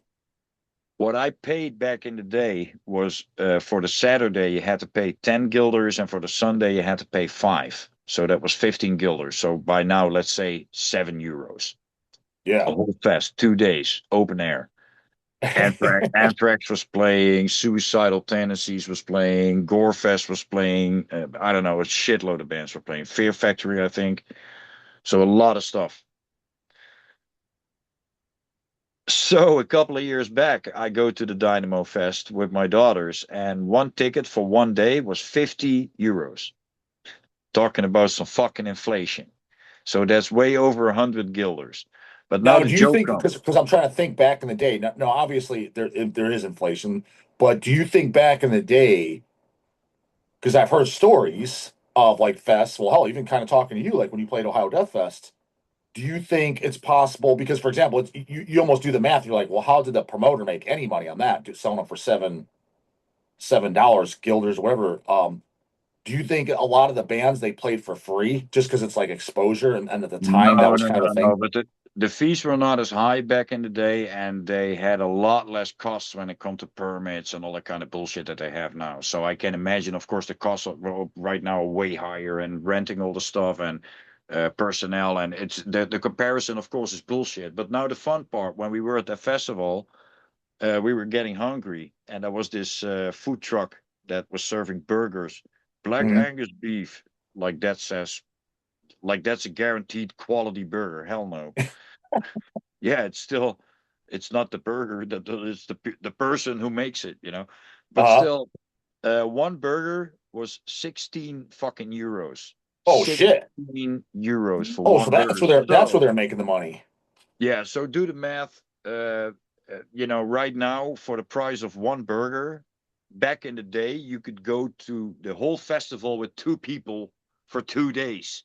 You Yeah, know, yeah. for the same money. That's just fucking insane. You know, um, and a lot of people were bitching about the prices online. So then the second day they lowered the price from 16 euros to, let's say, 12, which is still fucking ridiculous for the shitty burger that they were serving.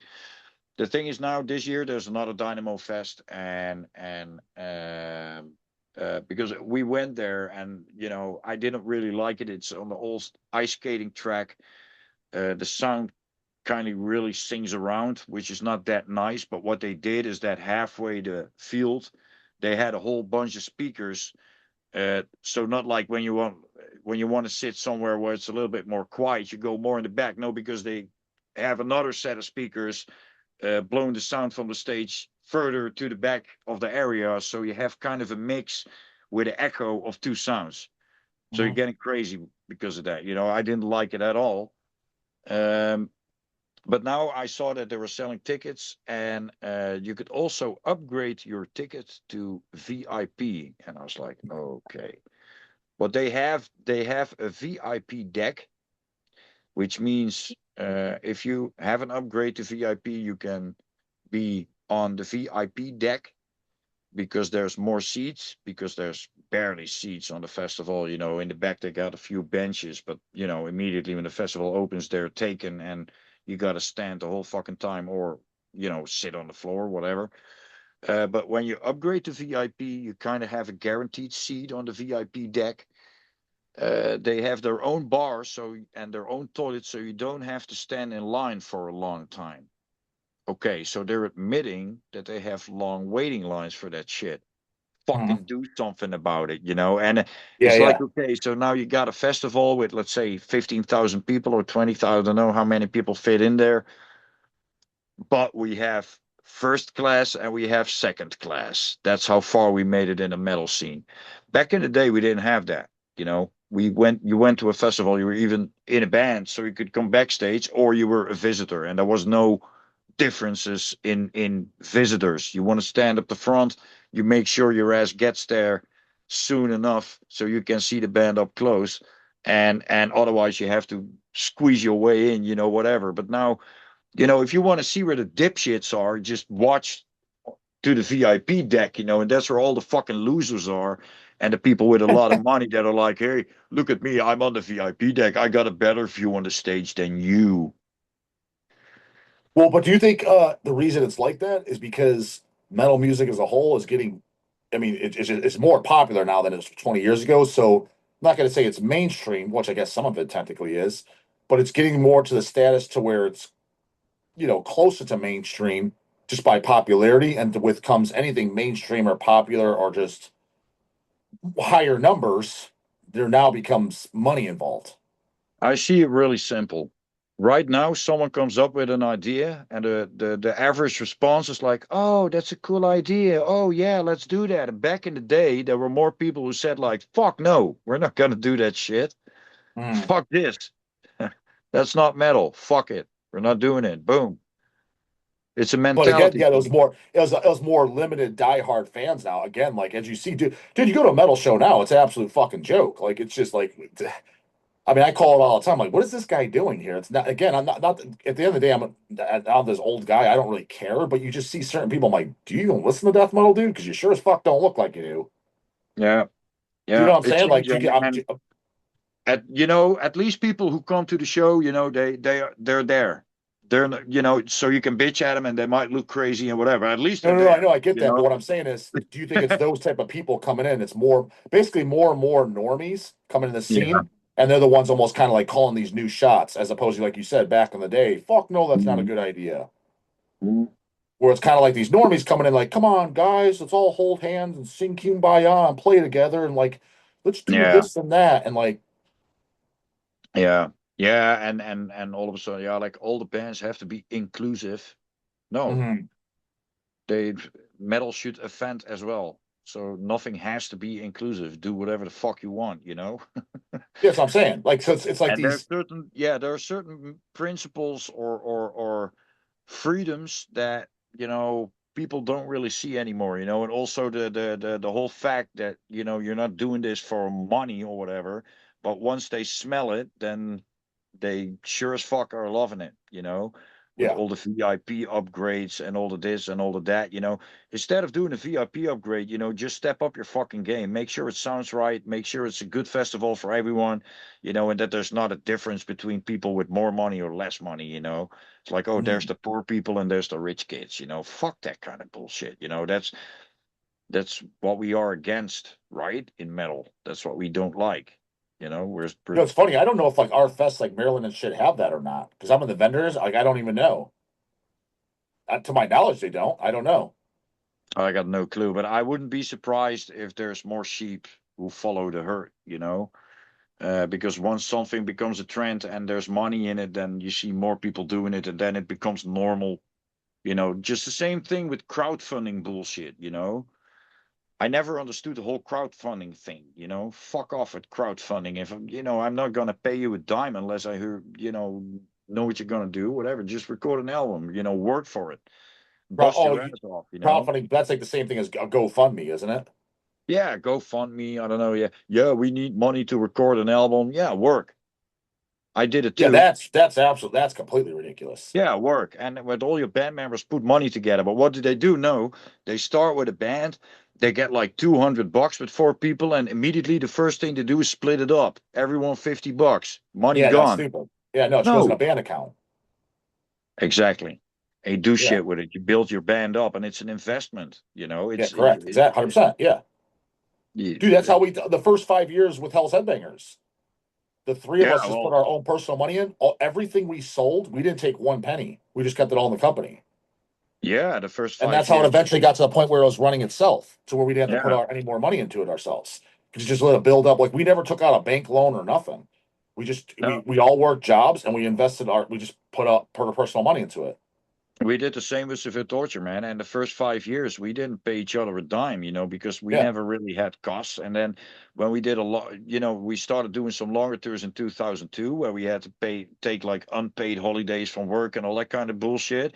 And that's when we had a good profit from merch and all the Mhm. bills were paid. The merch was paid, this was paid, Yeah. that was paid. And then we were like, okay, we give everyone a cut. And then Yeah. the rest of it is going in the bank account. Yeah. So we didn't really split up, or we never split up everything, man. We always saved some in the bank account because we knew, okay, we're going to do that. We need to print merch. We want to have it paid and done because you never know how much you're going to sell. So it's not like, yeah, we'll pay the merch bill on the end of the tour. Yeah, but what if you only sold 3 shirts? You can't pay the bill. What are you going to tell the company you can't pay? Fuck that. No, you pay up front. Yeah, Right. that's how it works, man. Yeah. You pay up front unless you sure as fucking hell know that you're going to sell shirts. If you're Yeah. touring with Cannibal Corpse as a death metal band and you're playing a tight show, of course you know you're going to sell some shirts. Probably Yeah. if your Yeah. artwork is brutal and you can kind of take that guess. But Yeah. you never know for sure. You got to be really, really fucking sure. And some bands, they dive into a deep fucking canyon with their head down and they don't know what they're getting into. They spend all their money and then they start whining. And I'm like, man, don't start whining. Don't crowdfund. Just fucking bust your balls off. And if stuff is good, the ball will start rolling. And if Hmm. the ball is not rolling, well, either you're not doing it right, or your music is not for a big crowd, which can also be the case. Yeah. It Yeah. can Yeah. still be good. It can still be really good, but just not for a lot of people, Yeah. Yeah. which is also Yeah. fine. But you have, Certain bands and genres and stuff is going to have a cap of how many people are going to like it. So where it's like, look, yeah, this is not going to be for everybody. but it's got to be realistic. I mean, I've seen bands that say like, okay, we're going on a European tour in June. We have we're gonna play 21 shows. Promoters, please get in touch. Huh? I mean, so you're gonna do a tour, but you don't have any fucking shows booked. What the fuck, And then they want to do a crowdfunding or GoFundMe for renting a van and all that kind of bullet. What you're gonna have people pay for your holiday? What the fuck are you gonna do? That's about, dude. I can already tell you right now, a show like that's already being set up like that. That's one of those shows that you go to and there's 10 people there at every goddamn show. Yeah, yeah. And there's no use for that. If there's no No, it's complete demand waste. That's a for the complete band. waste of time. There's no benefit to anyone doing those shows. I'm like, you're just completely wasting your time, dude. Yeah, yeah. And there's a lot of bands doing that as well. They buy themselves in a tour. Uh, I've even seen it. Well, I'm not going to mention any names, but on a recent show I went to, and I see a support act, and I'm literally like, "What the fuck are you guys doing on this tour? Why did you buy yourself into this? No one is going to buy a shirt. No one is liking you. Everyone's standing at the bar when you guys play. You have to do this 25 nights in a row. Wow, wow, wow. Did you give up your job for this? You're a stupid motherfucker, really." Dude, I wonder if that band did what a couple years ago when Deicide played. It was Deicide Christian, and dude, there was like this hardcore like I'm not gonna say rap, but kind of like, dude, it was bad. Yeah. Literally, I'm like, what the fuck are these guys on the? There was they did on the full. I forget who it was called. Somebody would know in the It, comments. It was, it's always one of those weird ass bands, and mark my words, it's really coincidentally, all these bands have one rich kid in them. oh, I And don't that know. I didn't look into them. It's and that's possible. the fucking reason they're on the tours. Yeah, I guess it could. That's possible. I say hey, somebody's gonna be paying the shit, right? And for the tour operators, it's fine because there's a band paying a tour support, so the nightliner and everything is being paid for, and they don't care if they are not going to sell any shirts. They got an opening band, they pay for the fucking nightliner, and that's cool. But on the other hand, I wouldn't do it because if I was the promoter, because you're not gonna make the bill any stronger with a shit band on the bill. And sometimes when there's more than one shit band on the bill, people stay at home Yeah, and yeah, they're yeah. like, How's yeah, up? I want to go, but just for one band, nah. You Dude, know? lately the king of bringing out shit as far as bands that I like, and the opening acts are like, holy fuck, man, you guys bring out the worst bands ever. Is Dying Fetus, Yeah, I knew you were gonna say that. dude? The fucking Yeah. last time I saw them, which I don't know, a year or two ago, every band was 110% unlistenable canoe ass fucking garbage. To where, dude, I was embarrassed to be in the room while I was playing. I'm like, I don't even want to be seen. I don't want a photograph of me being taken in this. I was like, this is the Yeah. gayest shit on earth. Like, dude, just total Limp Bizkit wigger metal. Like, it was Yeah. horrible. Fucking Yeah. horrible. Mega modern death metal. It was what something. Yeah, there was guys doing the lawnmowers on stage, the fucking choo choo trains, the karate kicks, the fucking you name it. I was like, all that shit that I literally want no part of whatsoever. Yeah, yeah, I don't really get it. Well, it's apparently a big scene and a big crowd that likes that, and Dying Fetus does well doing it, but I love Dying Fetus, man, and I'd rather see him go on a tour with well, I saw them one time on a tour with Cannibal Corpse, Yeah. and I gotta say that night that was in Dordrecht in Holland, they kind of kicked Campbell's ass that night. They're on Hmm. fucking fire, man. And I like Dying Fetus, but the bands they tour with, yeah, I'm not a fan either. And um, actually, they should go on a tour with Obituary. Yeah, Both that'd groups work. Yeah. and Obituary also always goes on tour with big shitty bands like Trivium I and was that gonna say, kind of yeah, crap. they sure Uh, do. Not well, shit band, but bands I don't dig, because obviously the band is doing very well. But yeah, well, it's these kind of shows that cost a lot of money because they tour with bigger bands, and I get it. They want to reach a bigger crowd. On the other hand, their biggest fans, they don't want to see these bands. Yeah. And then they do a support for those bands, so they play what 30 minutes, 40 tops. Yeah. I rather see Obituary do a headlining tour again, instead of all these festivals and just a club show with a good sound and then with a bunch of good death metal support acts. Hmm. uh, let's say have Monstrosity tour with Obituary and then together with a band like that. Yeah. Yeah. Yeah. That would be a good show. But yeah, I don't know. Apparently it's hard to put packages like that together. Who played? So speaking of them, like who played with Monstrosity then when you went to go see them? Who was all opening up for them? A band named Biocancer. Okay. I've seen them on another tour in the past. I don't know which one, but Are they from Europe or US or? I don't know. Okay. I think they're from Europe. But I don't know. I didn't like them. Yeah. And there was two more bands, but I forgot which ones. I have to look it up. Okay. Yeah, Did I you get was. to did you see Lee Harrison at all? Yeah, I saw Lee real short, and he's when he was walking up the stage, he saw me, so he pointed and waved, and afterwards I shook his hand and everything. But then he was off taking a shower. Yeah. But after the show, I was talking to Matt Barnes, the guitar Yeah. player, Hmm. and their singer also came for a chat, so that was nice. Yeah, Yeah. Okay. but it was a good show, man. Bunch of good Were any of the musicians. other were any of the other guys there? Patrick or Danny No, Boyd? no, no. There was no one there that I knew. Well, I knew the guy doing the merch because he was the tour manager and he works for Massive Music Also, Direct. everybody in the crowd, the 60 people, you didn't know anyone there? Nope. Well, Oh shit. actually, yeah, two guys. One guy from Helmond and his buddy. And we were both talking about, well, us again. Well, we expected each other. We're the diehard motherfuckers here for Monstrosity, and we were like both like, where the fuck is everyone? Yeah, We could easily both name like 50 people who should have been there So if you that were to we like, know. if you would have text, let's just say use example since we both know him. If you were to text Patrick like, "Hey, bro, why didn't you come out?" What would he say? "Oh, bro, I got to work tomorrow." Like, what would his reason been? Well, the Dutch word for couch Uh-huh. is actually a bank, not Okay. like a bank you put money in, but a bank, a Okay. bank.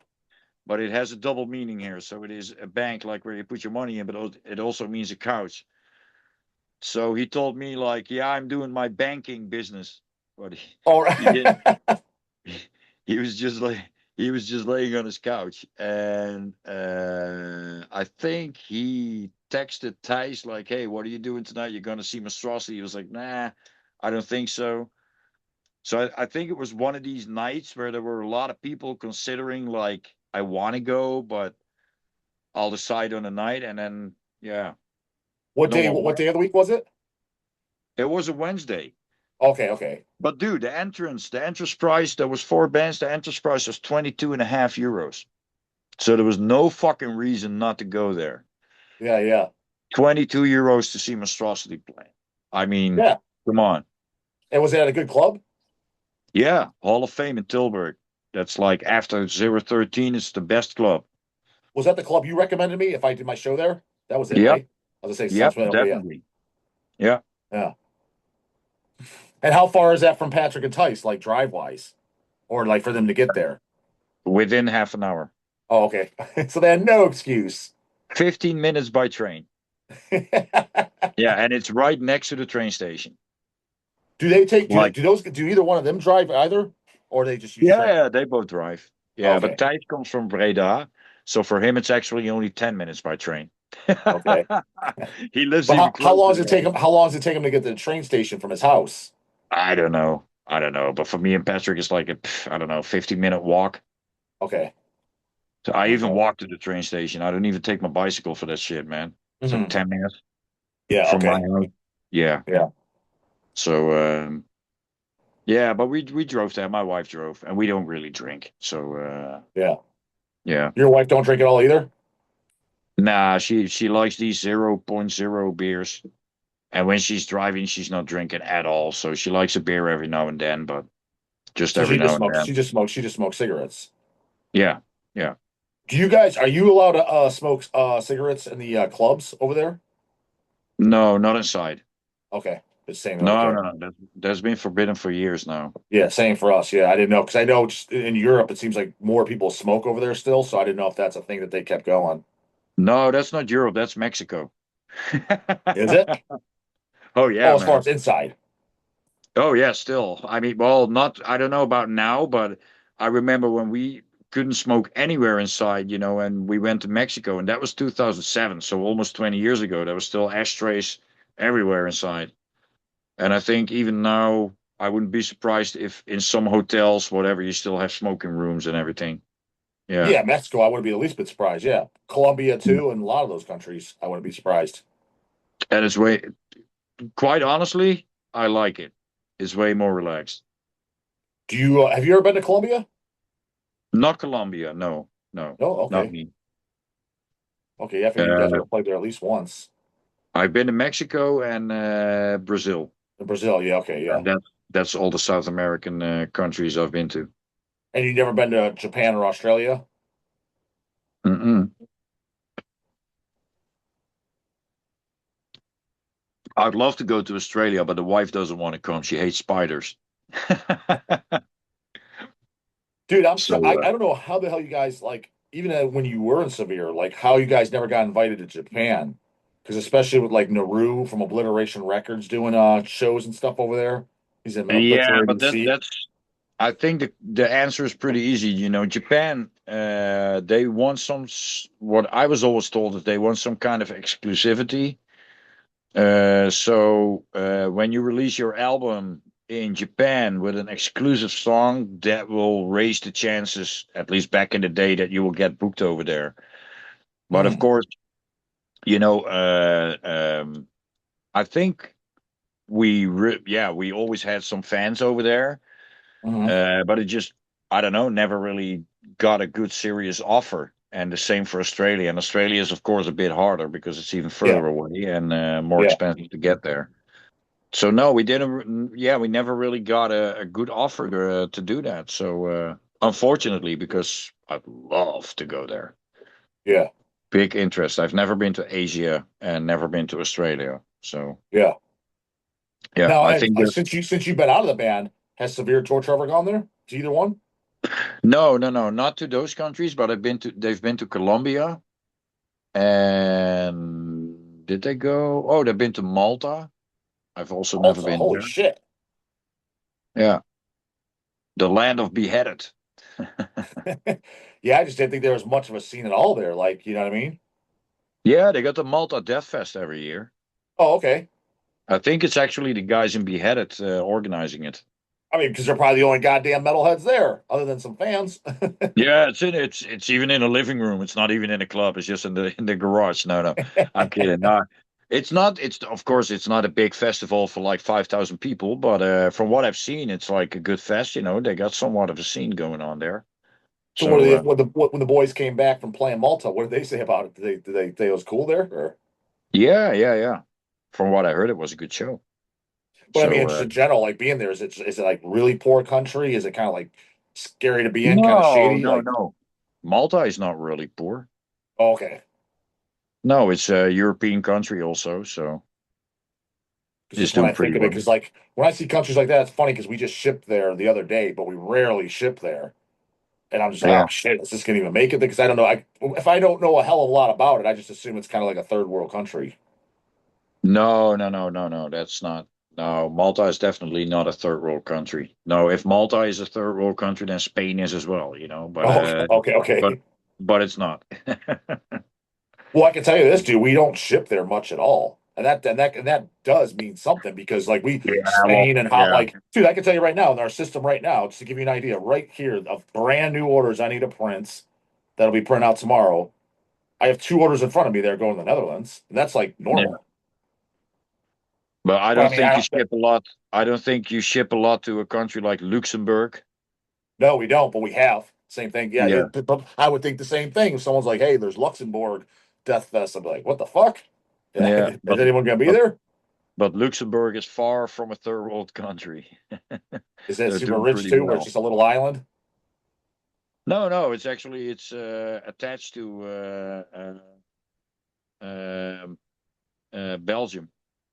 So it's Holland, Belgium, and Luxembourg. But is it like really kind of like just It's rich people surrounded live there? by 'Cause land. I know there's just those small areas. Not saying there, but I know there's places where yeah, it's like almost like a little island, and only like millionaire and billionaires go there. Like, is it? No, Luxembourg is kind of in the middle of it connects Belgium with France and Germany. So Mm. it's in that triangle a little bit, but it's a really small country. So yeah, there are metalheads. I actually met a few one time on an open air fest. It's like, oh, you know, you set up your tent and there's people next to you. Oh, where are you guys from? We're from Luxembourg. Whoa, you got metalheads there? Yeah, there's a bunch. There's, there's I don't know how many people live there. Maybe a couple of 100,000, and that's it. You know, that's the whole country. Have Really you have small. you ever been to the actual country? I've been through there. Every time Okay. that we went on a holiday to France, we were driving through Luxembourg because the taxes are so low that the cigarettes are cheap. So my parents would just stop there at a gas station to stock up on cigarettes. And that's Okay. still what people do. They just drive because Luxembourg, literally, you have to drive through Belgium and you're in Luxembourg. But from my house to Luxembourg is like 2.5 hour drive. Yeah, that's yeah, yeah, And that's two countries away. yeah. That's nice, dude. That's That's pretty cool. That's how close some of the stuff is. But you know, I could be in Germany in 1 hour. I could be in Belgium in like 40 minutes, 45 minutes. So I'm kind of close to certain countries when I want to. If you were just to go just for pleasure reasons, where do you like more, Belgium or Germany? Germany. Okay. Well, yeah. But that's because I got to know Germany a bit better because my wife is German. But Belgium has beautiful places and really good food. And I like the people in Belgium. Some of my favorite youth comics are from Belgium. So yeah, the Belgian people are really nice and sweet people, like Gunther from Ancient Rites, or yeah, I could name a whole bunch of Belgian people that I know that are really really nice people. But you know, the average people I like in both countries. Yeah. Of the European countries you've been to, who would you say has the best food that you like the best out of all the ones you've been to that you've tried multiple times and had a good, even if it's only five different places, which would you say I like their food the best? Um, I would say my favorite country to eat is Spain, Okay.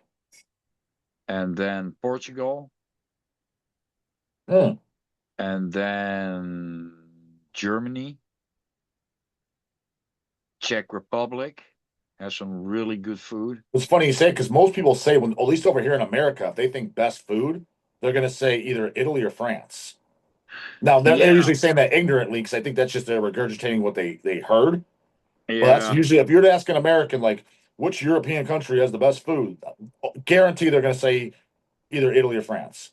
yeah. The French kitchen, of course, is very well known and like the standard in a lot of countries as far as cooking. A lot of cooking books are like the French kitchen and all that kind of stuff. But there's a lot of stuff that comes out of there that I don't like at all. You're not gonna make me happy with fish soup. You're not gonna make me happy with escargots, the snails. Fuck that shit. I had it once on a tour. It was disgusting. All I know is Um, they eat duck liver over there, and I was like, there ain't no way in fuck I'm eating that. That sounds I'm disgusting as not. fuck.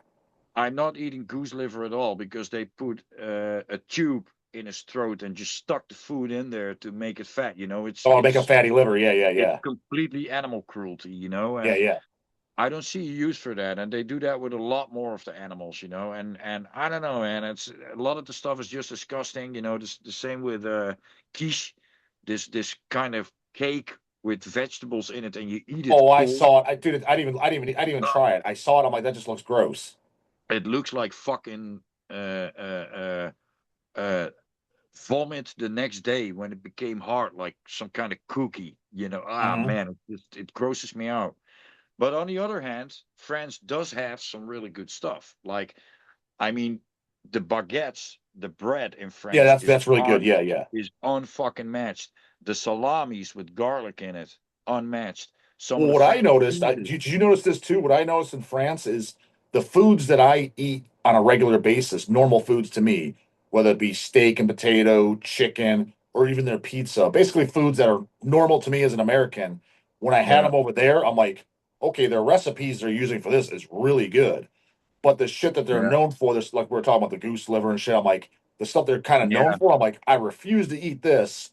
But yeah, the stuff that I do eat, and they did yeah. their version of it. I'm like, they do a really good job at it because goddamn, this is Yeah, pretty I fucking think good. I, I think with French kitchen it's really easy. If you eat what the common people are eating, you're eating the good shit because that's when you're eating the good sausages, the good salamis with garlic, the cheeses, the this, the that, and also a dish called boeuf bourguignon that's really fucking delicious, when well made.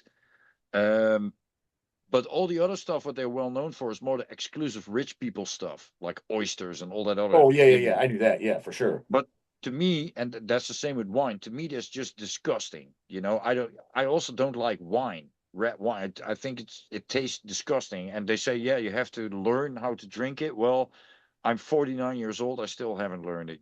I hate it. But anyways, Italy is a different thing. I just never had really good food in Italy so far. I've never So been to Italy, so that I can't comment on. yeah, I went there and I went for a pizza and it was the most disappointing pizza I ever had in my entire life. And then Oh you really? know, yeah, and then every Italian is going to tell me, yeah, but pizza as a main course, but over here it's only a side dish. So you expect like a completely covered pizza. And what I got was like a margarita, and in the middle was like one little slice of salami. And I was like, what the fuck is this? You know? I would have thought the same thing.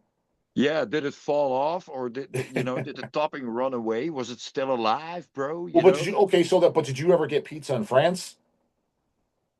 No, but on the other hand, I got a pizza in Portugal that was a pizza with chorizo and black pepper, and it was like one of the best fucking pizzas I ever ate in my entire life. That thing was, dude, 5 minutes and it was gone. Holy fuck! And it was big and it was cheap. It was, I don't know, like €8 for a big Okay, because motherfucker. the reason I asked because people said that the pizza in France is again I've never been to Italy, but I had pizza multiple times in France, and they said it's similar to Italy, but it wasn't small. You got your own.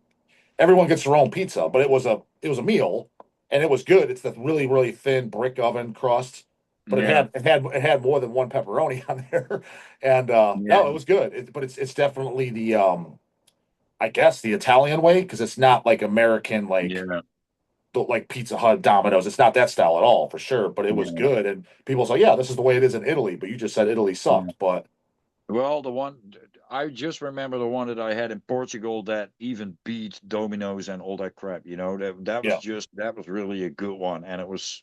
it was just delicious, and it was really easy. It was fresh made.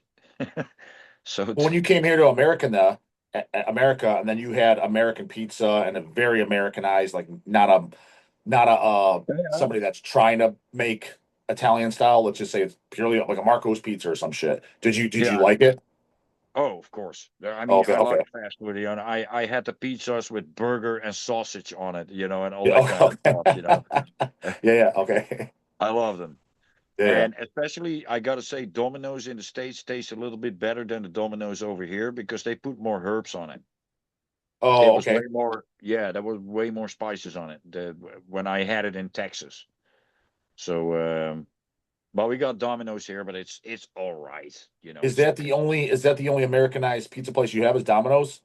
No, we got Domino's, we got New York Pizza, and that's pretty much all we got over here. So you don't But we have got a few. You don't have like a Marco's pizza, right? No, but it's So, it's over here in Boxel where I live. We have a lot of those places that do the doner kebabs and they do pizzas and all. But it's not like a brand. It's not a trademark. It's just how do you say that?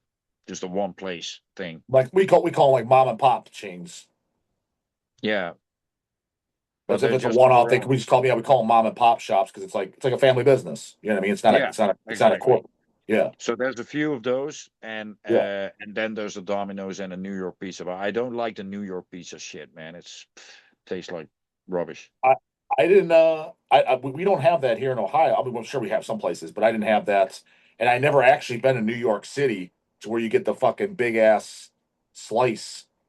Um, Everybody that says that's good, they say, yeah, that you get pizza in New York, it's good as fuck, which I'm sure I don't doubt it. At least me, because I'm a dude. Yeah, My whole thing is when I go anywhere and if someone's like, let's try, and if assuming they take my opinion, because somebody's like, hey, where do you want to eat? And then you tell them, they're like, oh, I don't want that. It's like, why the fuck do you ask me that, asshole?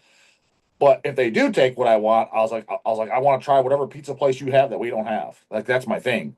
yeah, yeah. I'd like to So try shit out too, and especially when it comes to pizza or burgers or whatever. I remember when I was on tour there, I tried out all the different burgers that I could. yeah, yep. And yeah, and a lot of them were really good. I like what I remember in Texas, that Whataburger that you guys have over there is We fucking don't have it amazing. in Ohio. That's more towards the west. But yeah, Whataburger is really popular in the west because I didn't have it the first time until we started going out to Phoenix. Well, remember Yeah. you remember you contacted me? I said I'll see my new niece. Hmm? Remember when you text me at the airport just like a couple weeks ago? You're like, hey, you want to shoot a video? I was like, I'm going to go see my niece.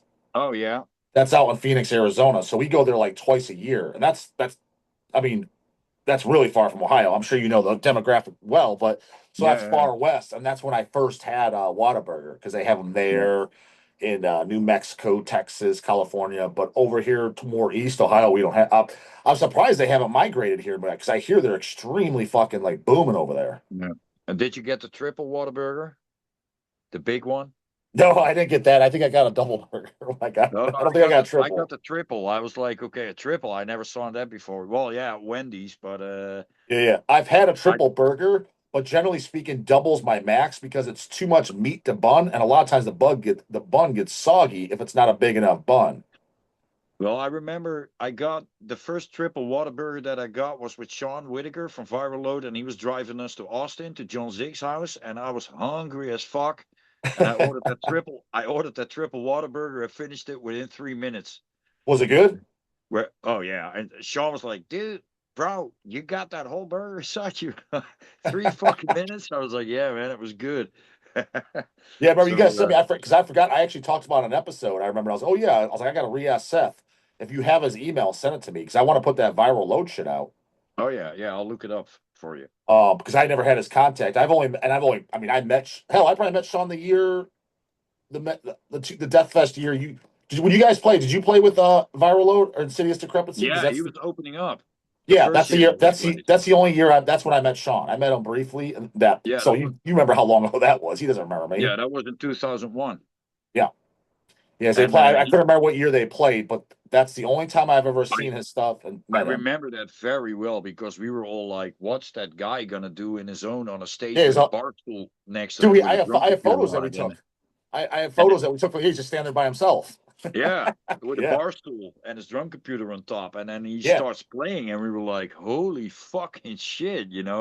That guy sure has some balls. And then, he looked. Of course, he was fucking young, and then with the glasses, and yeah. it's not like he looks like Glenn Benton or something. So you see this Yeah, he tiny, kind of looks like a nerd. yeah, you see this tiny kid playing there, and we're like, Yeah. wow, but he knows how brutal death metal should sound. So he immediately got my respect just for having the balls to open up on a fest like that, on his own, And what and kids don't understand, anyone watching this, what the young bucks don't understand is, yes, there's more one man bands now. Granted, they're not common, but there's way more. Back then, there was like none. I mean, no, it was because only him. yeah, I think exactly. I can't think of any others actually. When I say none, And I after literally can't him, think of any. well, I think shortly after Sean was doing Viral Load, then you had the other Sean, Sean Lacan, doing Putrepile. Future Pile, 'cause that was the next executive. They were the next one, and then a couple other bands popped up. But Yeah, prior Blood to Note. Viral Load, they were like literally they have to be like the first one man Yeah, band, at least to do an album. I'm sure there's some demo bullshit black metal band in Luxembourg probably. that put out a demo tape of 13 copies.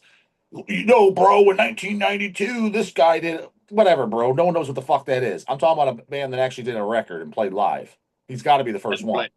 Yeah, and after that, he even came on tour in Europe, and I remember over here a lot of the people they were, there was a buzz going with the brutal death metal scene, the Disgorge, Devourment, all these bands. And then, festivals like Fuck the Commerce in Germany, Death Feast, but also Ruud from Neurotic Records when he was doing Neurotic Deathfest, and after that, it turned into Netherlands Death, but he was doing Neurotic Deathfest, and he was booking those kind of bands, because he knew a lot of these bands as well, and liked those bands.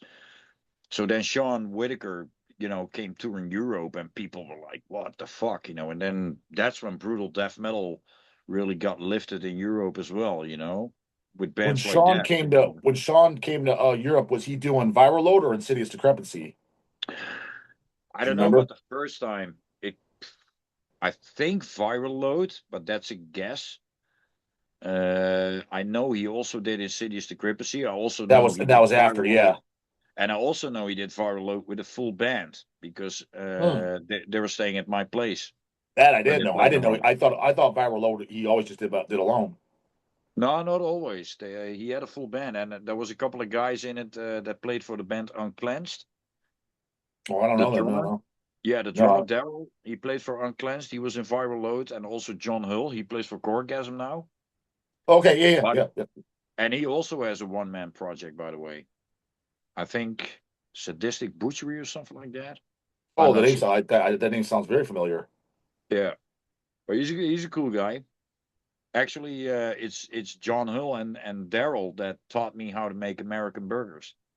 Oh yeah, Yeah, John is a butcher.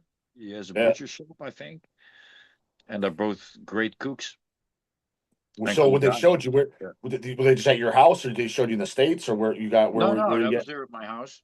Yeah, Okay. yeah, in my own kitchen. So they gave the master class how to prepare a good American Texas burger, and Well, I always remember. did you guys have the proper ingredients over there? Or did you have to go to a special store? No, no, no. We had the proper ingredients. Yeah. Yeah, because I So didn't know if they carry them because like each country's a little different. You're like oh shit, we don't have this over here. You know what I mean?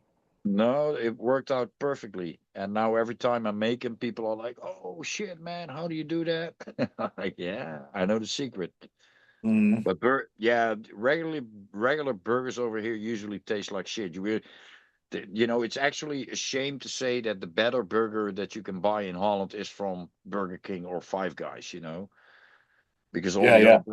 all the other places. I recently was at a restaurant with some colleagues of mine. We had a night out with colleagues, and we went laser shooting, and afterwards eating at some place.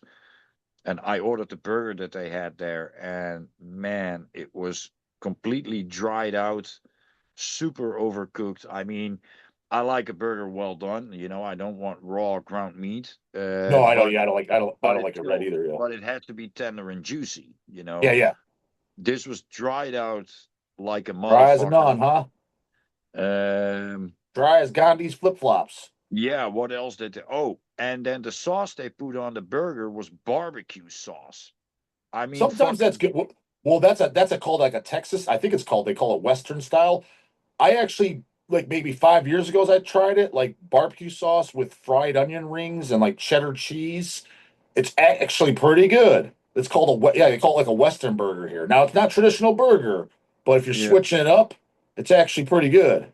This was not a good one. Let me tell you that. You know, they had some stuff in there that I was like, holy fucking shit. So I actually after a couple of bites, I just left it. I was like, I can't eat this, man. Yeah, it I tastes was like shit. chewing Yeah, on the first part for like half an hour. I was like, what the fuck, you know? Worst dude, you know fucking who's got the burger worst? ever. You know who's got the worst burgers in the fucking face of this earth? No? And I haven't been everywhere, so I can't say that confidently, but I'm pretty sure they can't get any worse. Dude, we went on a family trip on my wife's side maybe 10 years ago. We went to the Dominican Republic on an Uh-huh. all-inclusive trip. So it was an all-inclusive of resorts. So all the food's included. And they had burgers there. And holy fuck, dude, it was literally take a bite and spit it out. And they're like, well, because they combine their culture, this is what I was told. So any of the fucking world travelers that watch this that want to correct me, I'm just like, this is what the fuck I was told while I was there, dude. I'm not saying it's correct. I'm not saying it's fact. It's not in the fucking Bible. Is that they combine European culture and American culture. So it's partially beef, partially bean, and partially, I don't know, horse or something. It wasn't horse, but it was something fucking weird. I was like, I don't know what the fuck's in it, but it tastes like fucking shit. And their hot Yeah, dogs that's not tasted good. like fucking shit too. So, dude, the food there was fucking terrible because as Yeah. opposed to a couple years prior to that, when Lindsay and I got married, we got married in the Bahamas and we got married in an all-inclusive resort, and then we had our honeymoon there, and the food there was good. So I was expecting the food to be similar. But dude, and I was it's not like, oh, it's just picky J Dog. No, my wife thought it, and even other people like, dude, the food here sucks. I was like, dude, it's fucking horrible. Yeah, I remember I bought a burger once in I think it was in Czech Republic. I'm pretty sure it was on a tour one time and in a diner. I was like, yeah, I'll have the hamburger. And they served me this thing. It was kind of like a pita with a burger in it, but with a lot of slices of cucumber on a Oh yeah, what burger. the fuck you doing, Holmes? Ain't Like, no burger. What burger no. you know has And cucumber then on it? and then with some kind of white sauce, like some cucumber kind of sauce that I'm like, what the That's more of like fuck a is we this, call you those know? we call those gyros here. Do you have gyros? Yeah. but, but still, I don't want no slices of cucumber in my No, I get gyros. that, but I'm just saying gyros here. You could get a gyros where it's yeah, it's got the white sauce, and I think some Yeah, but do have that's the cucumbers. tzatziki sauce. That's from Yeah, yeah, Greece. yeah. Yep, yeah, But Suzuki, yeah. a good gyros with good tzatziki is actually nice, but this was not nice. This was just like I don't know where you saw this, but this is a big fuck off, you know? Yeah, especially And supposed to be a goddamn burger. yeah, another funny thing is that you know, I mean, I think worldwide we can all agree that pepperoni are slices of, let's say, a salami kind of meat, right? Yeah, That you some put yeah, on yeah. a pizza. So when I order a pepperoni pizza, what you expect is a pizza with tomato sauce, cheese, and these sausage slices. That's what I expect. Not in Germany. Oh, what do they Uh, do? well, you get a pizza pepperoni, so you get a pizza with green peppers on it. What? Peppers, pepperoni, Well, literally peppers. So I got my pizza over there, and I was like, "What the fuck is this?" And I immediately knew, like, okay, so and they're like, "Yeah, but that's pepperoni." I was like, "Dude, pepperoni my pepper ass. pepperoni are not peppers, dude." Yeah. It's like, "Yeah, but here in Germany it is." I was like, "Dude, only in fucking Germany." And they So have a lot of what do they these, call what's pepperoni called there in Germany? So I know in case I go. dude. I don't know, They but might call it go maybe they go call it salami or just go sausage. for idiot proof and go for salami, even if you don't want it. Go, yeah. But I was like, really? So the whole world agrees on that? This is pepperoni, and you put fucking Well, peppers dude, on it. what's the deal? Every German I ever met from bands, I'm not going to say every, but most. I would say 80% of them. And I met a lot of Germans over the years, bands kind of like meeting yourself, right? And 80% of them would all say about when they come over here, like, dude, your guys' food and your beer tastes like shit. But from what I hear from, it's not just you, it doesn't sound like their shit's tip top either. They put goddamn green peppers on pizza. What the hell? You ain't got no goddamn fucking patent on good food, homie. What are you talking about? Yeah, well, the thing is with certain words and terms, the Germans don't obey the rules. They make up their own words for shit. Yeah, It's the okay. same like, yeah, you got a lake and you got a sea. And the Dutch word for a lake is meer. And the Dutch word for a sea is zee. They Okay. fucking switch it up. Oh, So okay. to a lake, they say zee. And to meer, they say sea. So it's fuck. It's like they switch it up. And I was like, okay, why? You know. Yeah, yeah, yeah. But the same goes with the pepperoni thing, and I'm fine with it. I mean, if that's what they want to do, then do it. But the reason that they don't like the American beer, I think, is because American beer is kind of watery compared to German beer, and Germany has a Reinheitsgebot, which means that they can't use any fucking chemicals in the brewing process. So their Mm, beer, the quality is way higher and it's more fresh beer mm. uh, than the standard American or even Dutch beers. Because over here we have only one beer that would be okay according to this Reinheitsgebot that they have in Germany, and that's Hertog Jan. Um, but as far as German beers, yeah, there's a lot more taste to a German beer than to, let's say, Miller or Budweiser. Or Budweiser actually is a watery beer, and actually Budweiser comes from the Czech beer Budvar. That's the original Oh, really? brew. Yeah, Oh, I didn't know that. there's there's a town in Czech Republic called Budvar. I've been there and I've had beers there, Budvars. And later, some dude went to the States and he started Budweiser. I don't know the exact story, so probably there's someone watching now who says like that's not completely correct. But Exactly. They do all the Budvar, time. yeah, but Budvar is the original Budweiser. I know that much. And Czech beer, Czech Republic beer is fucking delicious. But on the other hand, Belgium also has a really big culture of special beers, like the more heavy beers and the Trappist, and that's because of the old monks that used to brew beer back in the Middle Okay. Ages when beer was invented. So Okay. there's a lot of taste to it, and I can imagine that German people prefer their own beers, but they have I would say the Germans are pretty well nationalistic is not a nice term to say, but they're kind of Snobby. proud.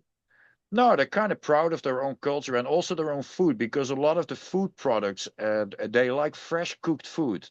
Mhm. They don't really like the fast food or the instant food or easy cooking food. They're way still more traditional. Like we want good food, good quality meat, not with a lot of fiber in it, so they can pump it full with water just to add weight. So you pay for water and fiber.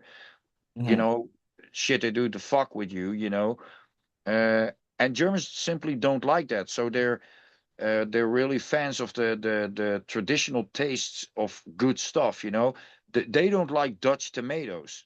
They taste like water. They're like water bombs because they have to grow 'em here in these glass houses because we don't have that much sun. So they want Spanish tomatoes that taste good. With a good taste. Yeah, and the Germans just have a better taste, in my opinion, than a lot of the Dutch people who are easily pleased. Okay. And so in that way, I can see that a lot of Germans wouldn't like all the fast food. They're not the biggest fast food fans. But I fucking love it. So personally, yeah, I'm a sucker for it. And I Uh, actually had Five Guys today when I went to the city with my daughter real quick to I'm very to curious how similar like your Five Guys and shit, if it's like exactly the way it is in America or if they make It's minor pretty changes.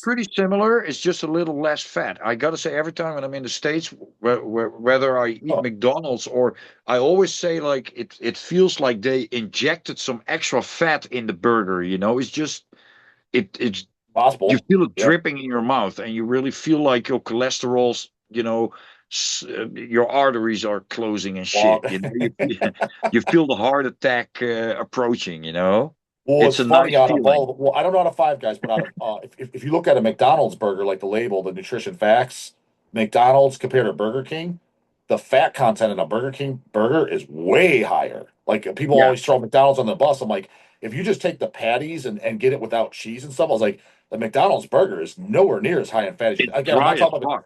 I was like, I'm not talking about the Yeah, quarter pounders and shit. I was like, just the actual hamburgers. I was like, it's yeah. way less than you think. But you go to Burger King, the fat content is super high. Yeah, but even the quarter pounder, I think nowadays is dry as fuck. I think the only one over here that actually is a little bit juicy is the Big Tasty. I don't know if you guys We have don't that have over that. there. No, I think they had it as a limited time sandwich, but we definitely it's Yeah, not a permanent sandwich. No. it's like a bigger one and it has bacon on it and everything. And they even have a double Big Tasty that's pretty good. But I think overall McDonald's tastes pretty dry, you know, compared Okay. to Burger King. Yeah. And what I like about Five Guys is just the fact that it's fresh. It's Yeah. way It more is. Yeah. fresh, Yeah. and But the dude, fries, is you it the know. same over there? Like, dude, Five Guys over here is by far. It's not even like, oh, it's a little bit more. It's by far the most expensive. Yeah, it's a bit well, it's a bit more expensive, but I need less. The thing is, when I take my daughter or my family to a McDonald's, everyone wants his own complete menu, and there's Yeah. no refills on the drink, so everyone wants a drink. Everyone wants fries. These fries are thin as fuck, so you know you can inhale them and they're gone. You know. Hmm. And when I go to Five Guys, everyone picks a burger, and then I order like maybe one or two medium portions of fries, the Cajun style.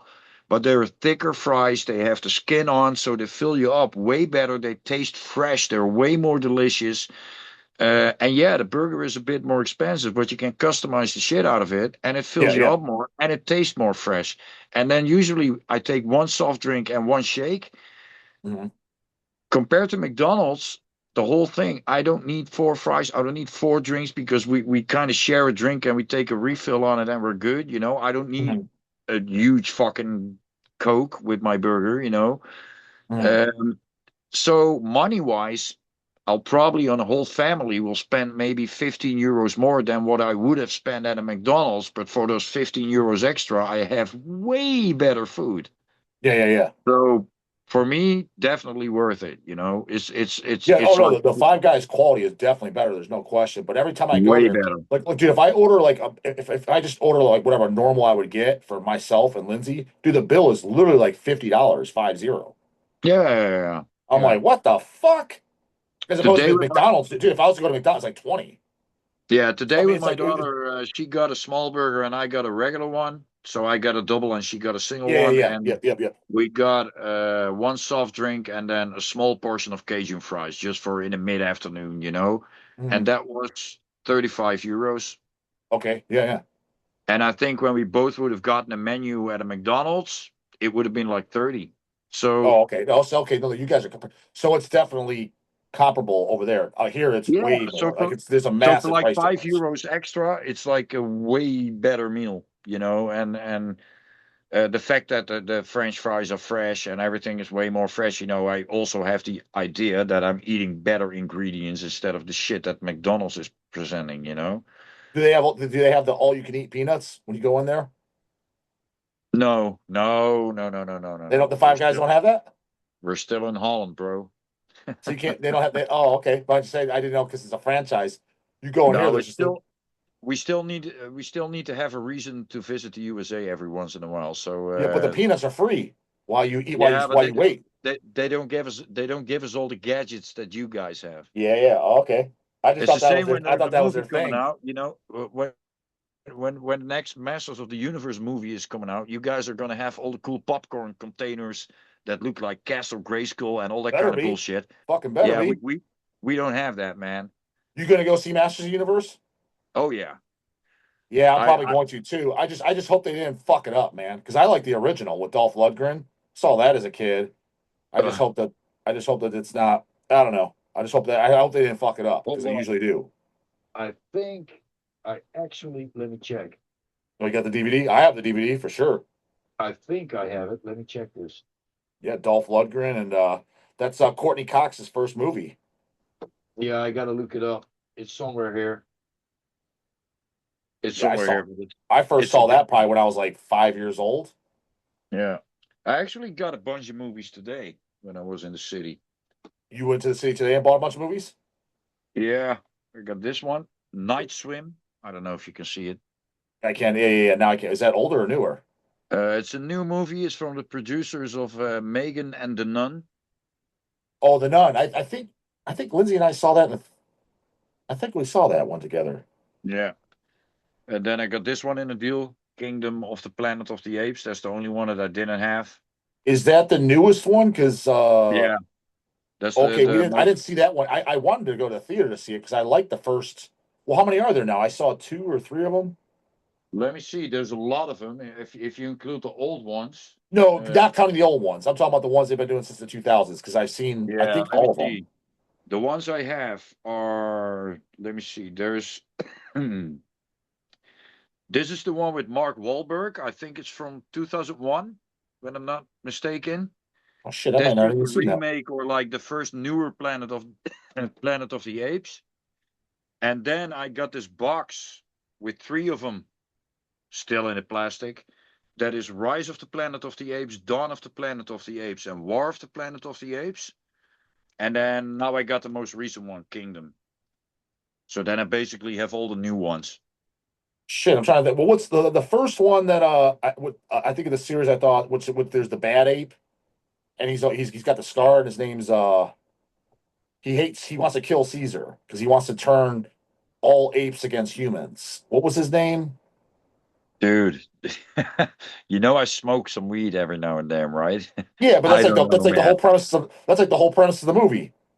Yeah, but that's like 25 years ago I've seen it. I don't remember Oh, any okay. But names, I think man. but from what I understand the series the newer series I think that's the first one. So No, whatever that was. if I remember names in the movie, it's either one of my favorite movies or a story that I know very well, you know? But yeah, because the bad ape, I would know his name as soon as I heard it. I don't But know. he's the one he hates the humans because basically I think he was when he was held he was abused by them and Caesar Uh, wants to basically become allies with the humans and so he rebels against Caesar because he wants to he wants nothing to do with the humans. It's apes run the world, not humans. That's my yeah, recollection of it. I think that's the one after. So that could be Rise of the Planet of the Apes. I think yeah, okay. I think that's the one you're talking about because I kind of remember that, but that's not the one with Mark Wahlberg, but the one No, after that. Mark Wahlberg's definitely not in it. I don't think I've even seen one with Mark No, Wahlberg. it's the one after that. I think it came Okay. out. I don't know. And then I got this one because I saw, yeah, I'm a big fan of Anthony Hopkins, and this is a newer movie with him, an action movie, Locked Up or Shit, Locked, that guy's gonna be like 90 years old in there. If it's a newer movie. probably. Yeah, probably. It's called. Did you like Wolfman with him? I haven't watched it yet, or did Oh, really? I I? saw that in the theater. Oh, wait, That because I came got out. That's like now I 20 got to years check. ago that movie came out. I think I have two Wolfmans. Let me check this real quick. Yeah, the one that it came out, I don't know, 2006, some shit. I remember seeing it in the theater. I mean, I was in my 20s, that's for sure. Yeah, I've seen this one. This is the one with Anthony Hopkins. Yeah, I mean, mine's got a different cover, but yeah, where Yeah, yeah. but There's only there's one also with a them that I know remake of. now. And the remake looks like this. This is a completely new one. Oh, I don't know, but I never even know what that is. No, I And never this seen is the that. one I haven't seen this one yet, but I've seen the one with Anthony Hopkins. Yeah, that's a good one. Yeah, It's it a is really good. good Yeah, it one. is good. And then I got this on DVD, real cheap, couple of bucks. It's called Armor, and it's with Sylvester Stallone. Oh shit, I never even heard of it. What year is It's that? I think it's also a pretty new movie. Let me Yeah, check because because it's I mean I've seen super almost damn near every small Stallone fucking. movie. Oh, this is made 2025. Yeah, that's new. Yeah, yeah, okay, that explains. And a I'll lot of check it out. people bitch. Yeah, a lot of people bitch about Sylvester Stallone, telling like he can't act and everything. But hey, man, Sylvester Stallone is my fucking hero. Yeah, he's like the greatest. Him and Arnold. What are you talking about? Those are the guys. Fuck yeah, man. So every movie with him is just fucking badass, in my Pretty opinion. much. Even the terrible ones. It's Yeah, like- I love him, man. there's a few duds, but yeah, even the duds usually beat the shit up today. Yeah, fuck yeah. Did you watch? Did you watch the what is it on Paramount or the Tulsa King show?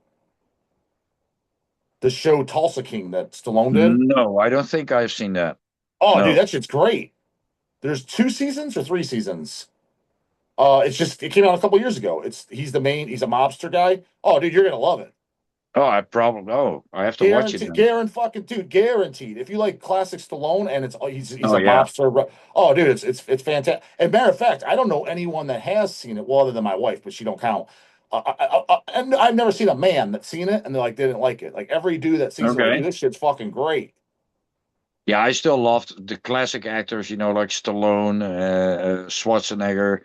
Um, Damn, I mean, Steven Seagal has made some very bad movies. I Okay, mean, dude, his movies are some of his later ones are so bad that they're almost yeah. good because they're so bad. Well, he's so lazy in his newer movies that he's not Yeah, even taken off his jacket. yeah. In fact, he keeps his hands in his pocket and will still kick the shit out of All people. right. And I didn't see and that. and in the movies where he's the producer, Uh, notice this, he will not get hit once. oh, And really? that and that's because of his ego. I mean, there's some older movies where he gets slapped a few Yeah, times and yeah, then he kicks the shit out of people. yeah. Of When course. he's the producer of the movie, he's not gonna get hit. Really? Yeah, and that's really fucking lame, dude. That's when your ego. Is that just an observation of yours, or that's just a known thing now? I kind of noticed, and I think it's actually true. I Okay. just, you know, of course, with the exception of the movie from Quentin Tarantino where he kills himself. I don't know which one is that, Kill Bill, or which one is it? Where he, Trying to think if I even know that one. yeah, it's one with a lot of well-known actors in it, and in the end, I think it's Kill Bill, and he kills himself with a samurai sword. Oh, that sounds familiar though. No, but shit, that's probably saw that longer than you saw goddamn Planet of And the Apes. yeah, and of course he was not the producer and not the director, but this is his best movie ever. Oh, it's better. Oh, really? Even better than like Under Siege and all that shit? Yeah, oh yeah, it's a Quentin Tarantino movie, so it's instantly better in Okay. quality and dialogues and all that kind of stuff. I mean, Do you Under like Pulp Siege Fiction? Do is. you like Pulp Fiction a lot? Oh yeah, yeah, Yeah. but I think Pulp Fiction is kind of underrated compared to some others. I like Reservoir Dogs actually a lot more, Oh, and really? yeah, and I think Django Unchained is really good from Tarantino. Oh shit, I don't think I know that one. The first from Dusk Till Dawn I think is brilliant. I actually enjoyed the first Dusk Till Dawn even more than Pulp Fiction. Pulp Fiction has some good dialogues and everything, but 1,000%. Yeah, it's yeah, funny. but as Did far you as the like brutality and the. Quentin Tarantino's his role, I guess you'd say, in Desperado with Antonio Banderas? Oh yeah, I have that actually, and I also Yeah. have the one before that, El Mariachi, Uh-huh. the original movie. But it's Yeah. funny, yeah, because obviously he's got his little role in there. Oh, and check this one out. I got this DVD just because I think it's going to be a terrible B movie. Lone Star Shark. Oh, I never even heard of that. It's about a shark in a Texas lake, bro. Who who who, who said that? That's what it says on the front cover. It says on the back, a young couple becomes stranded in the middle of a lake in Texas during a peaceful fishing trip.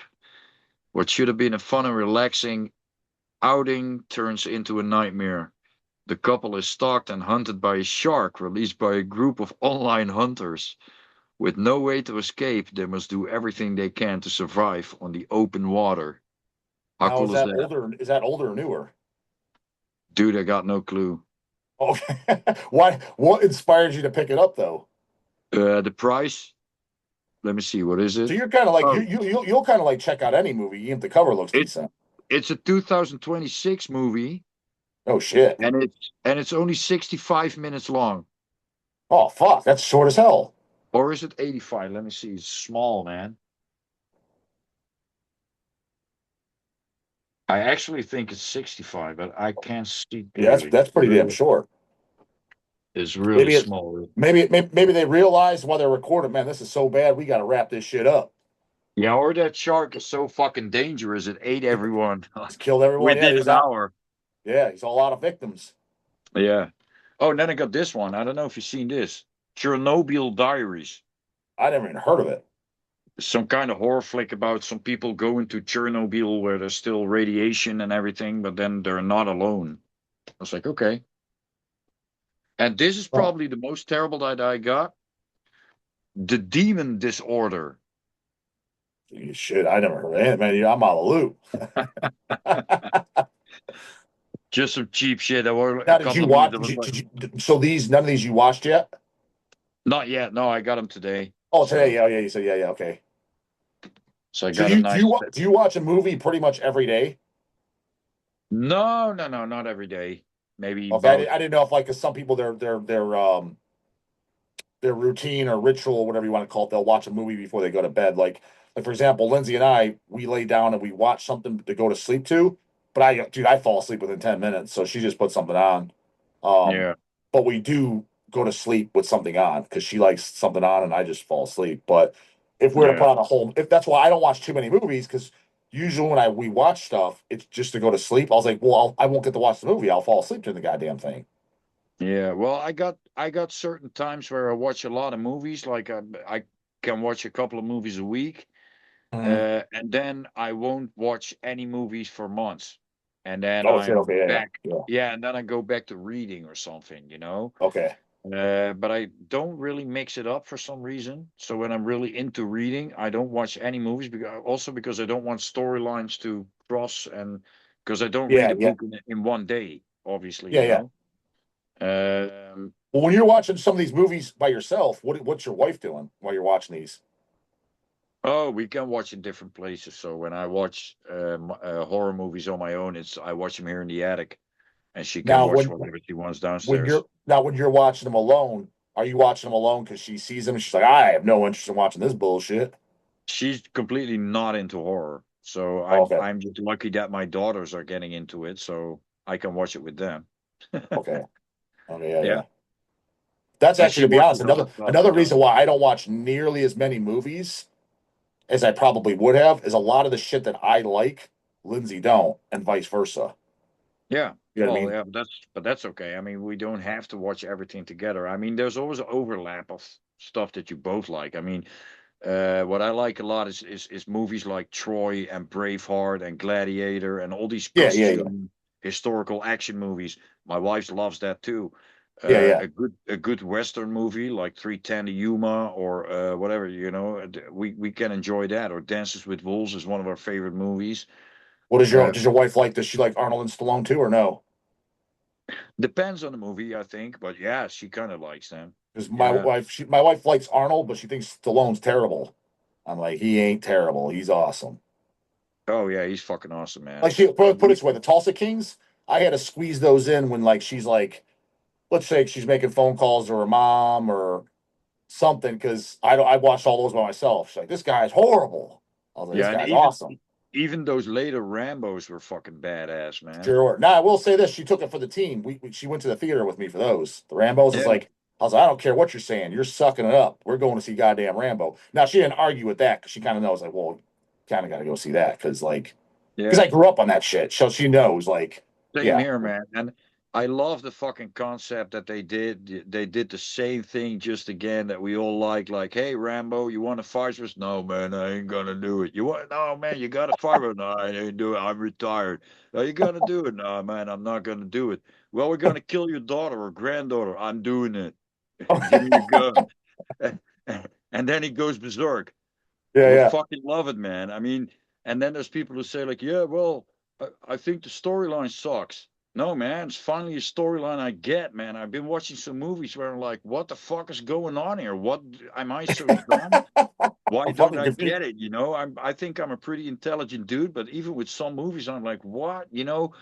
And sometimes I just don't want to pay a lot of attention. I just want to be entertained, you know? Mhm. Fuck the storyline. It doesn't have to be that, most lives don't have a complicated storyline. It's just Oh, dude, I'm simple telling you, stuff. if you like that shit, dude, dialogue and storylines and being entertained, then I'm telling you, you're gonna love the show Tulsa King, dude. You're gonna Yeah. be entertained like a motherfucker. It's got some shit that's hilarious, dude. He goes in Yeah, there, but dude. He goes in a car dealership. He punches the car dealer in the fucking face, and the guy's, mhm. oh, I'm gonna call the cops. He's like, well, let me get the phone for you. He grabs, he starts beating the crap out of his face with the phone. I'm telling you, you're Yeah, gonna love it, dude. Yeah, but that's the kind of stuff I like to watch. It's entertaining and a storyline. Sometimes a real simple concept can be a brilliant story. Stephen King is a master at that. Take Misery. A writer crashes and then his biggest fan picks him up and keeps him injured, so he has to finish the story, but in a way that she likes it. I mean, yeah, well, that's also really fucking simple, but it's creative, and but sometimes it doesn't have to be creative. It just has to be fucking entertaining, like a new Jurassic World movie. There's people like, yeah, man, the special effects were cool, but the storyline was crap. Dude, why the fuck would you go? You want to see an intelligent movie where afterwards you're going to discuss what you think about the movie and view different perspective and like second layers that have to do with nowadays politics. When you go to fucking Jurassic World, no, what you want to see, you want to see a T-Rex fight a fucking Oh, whatever yeah, the goddamn real King Kong. dinosaur kind of thing, with Yeah, a lot of blood and eating up people, and then people jumping over it and barely escaping and that kind of action. That's what you want to see, you you would know. think so. Yeah, I would think. Yeah, Yeah, and the because we same saw goes those in for the last whatever few Jurassic Parks we saw with those we went in the theater and saw too. yeah. And the same with the new Predator Badlands. I watched that. I got that on Blu-ray as well. Yeah, see, I didn't see that I didn't see that Yeah. we were talking about that last time. Yeah, it's not super iconic, but it's fun. It was a Yeah, good the last one watch. I saw, I did. We watched previous one, Prey. I saw that, Yeah. and kind of same thing. Some people were bitching. I'm like, yeah, it's not as good as fucking the first couple of Predators. There's no taking me out of context. I was like, but I was entertained. I was entertained, and to me, it's like, okay, it's a nice addition to the series. I mean, Oh, not every Friday the 13th is as brilliant as the first one, or maybe whatever, but they're all fun to watch. If you're a fan of the genre, they're all a good watch. The same with the Halloweens, and the mm, Texas Chainsaw Massacres. There's not a real terrible one in the series, I think. mm, So, and yeah, so I gotta say with movies, I said that before. I'm pretty easy entertained. When it's good, it's good, and when it feels, yeah, like something like I grew up with, then. So yeah, a new Stallone movie, I'll watch it. Something with Bruce Willis, I'll watch it. yeah. Well, That's the Bruce good Willis, he old can't do guy. shit anymore now. Huh? Bruce Willis can't do shit at the moment. Yeah, but he did. He actually in the past couple of years, he did a shitload of movies. Yeah, but I thought now he can't. Isn't he to the point where he can't even talk now because his health problems? Probably. Yeah, I That's heard what he I. was That's I sick, thought I heard it but so bad he can't talk. I mean, again, people in the comments don't quote. I just heard his health is really bad. Like I knew he had problems, but the last update I heard, I was like, oh, I didn't know he was like that bad off. But on the other hand, Sylvester Stallone and Arnold Schwarzenegger can't really talk well, and they made a big career out of it. They do just fine. They do just fine. They let the Well, I see it. knuckles work. Yeah. Boy, Seth, I'm gonna have to get going. We've been on 2.5 hours. I gotta take a piss, and I got less than 10% battery now. But two and a All half is right, always man. yeah. We can keep them around a couple hours. The longest we ever did was three. But Yeah, we do another one soon. So yeah, well, that plus, I'm sure I'll give you all the scuttlebutt at MDF. I'll put on blast anyone that ducks my ass because I know there's gonna be some serious ducking going on. make sure to bring a football for the Mighty Duckers. Yeah, exactly. Yeah, no, better not be Henry though. God damn it. Nah, nah, nah, nah, nah. Yeah. He'll look Now I you have a up. feeling he's gonna show up. Yeah, yeah. I have a feeling, which I'm hoping so. But Yeah, no, at least if nothing else, can discuss how MDF went, what bands I watched, who yeah, sounded good, who sucked, etc. If anyone sucked, hopefully nobody, but we can yeah, discuss that because it'll be after that. Because yeah, just that's not this weekend. The following weekend is MDF. So yeah. And I will tell you how rehearsals went. absolutely, and tell that fucking bass player to make up his mind. Jesus fuck, how much thinking do you need to do? Yeah, I don't know. We'll see. Yeah. All right, Seth. Well, enjoy your evening. I'm sure you're going to bed pretty soon. It's late as fuck over there. Yeah, it's Well, about 12:35 now. yeah, dude, that's late as shit, man. So I'd be long asleep. no, I'm working tomorrow morning at 9, so I'll be okay. That's late in my book. It's only a 5-minute walk, right? So I can still, Yeah. if I go to bed in like an hour, I can still sleep like a good 6.5 hours, and I'm good, man. So All right. no Ah, worries. Well, enjoy your last hour then, Seth. Good talking as All always. right, man. Till Uh, next time. yep. Later. Later.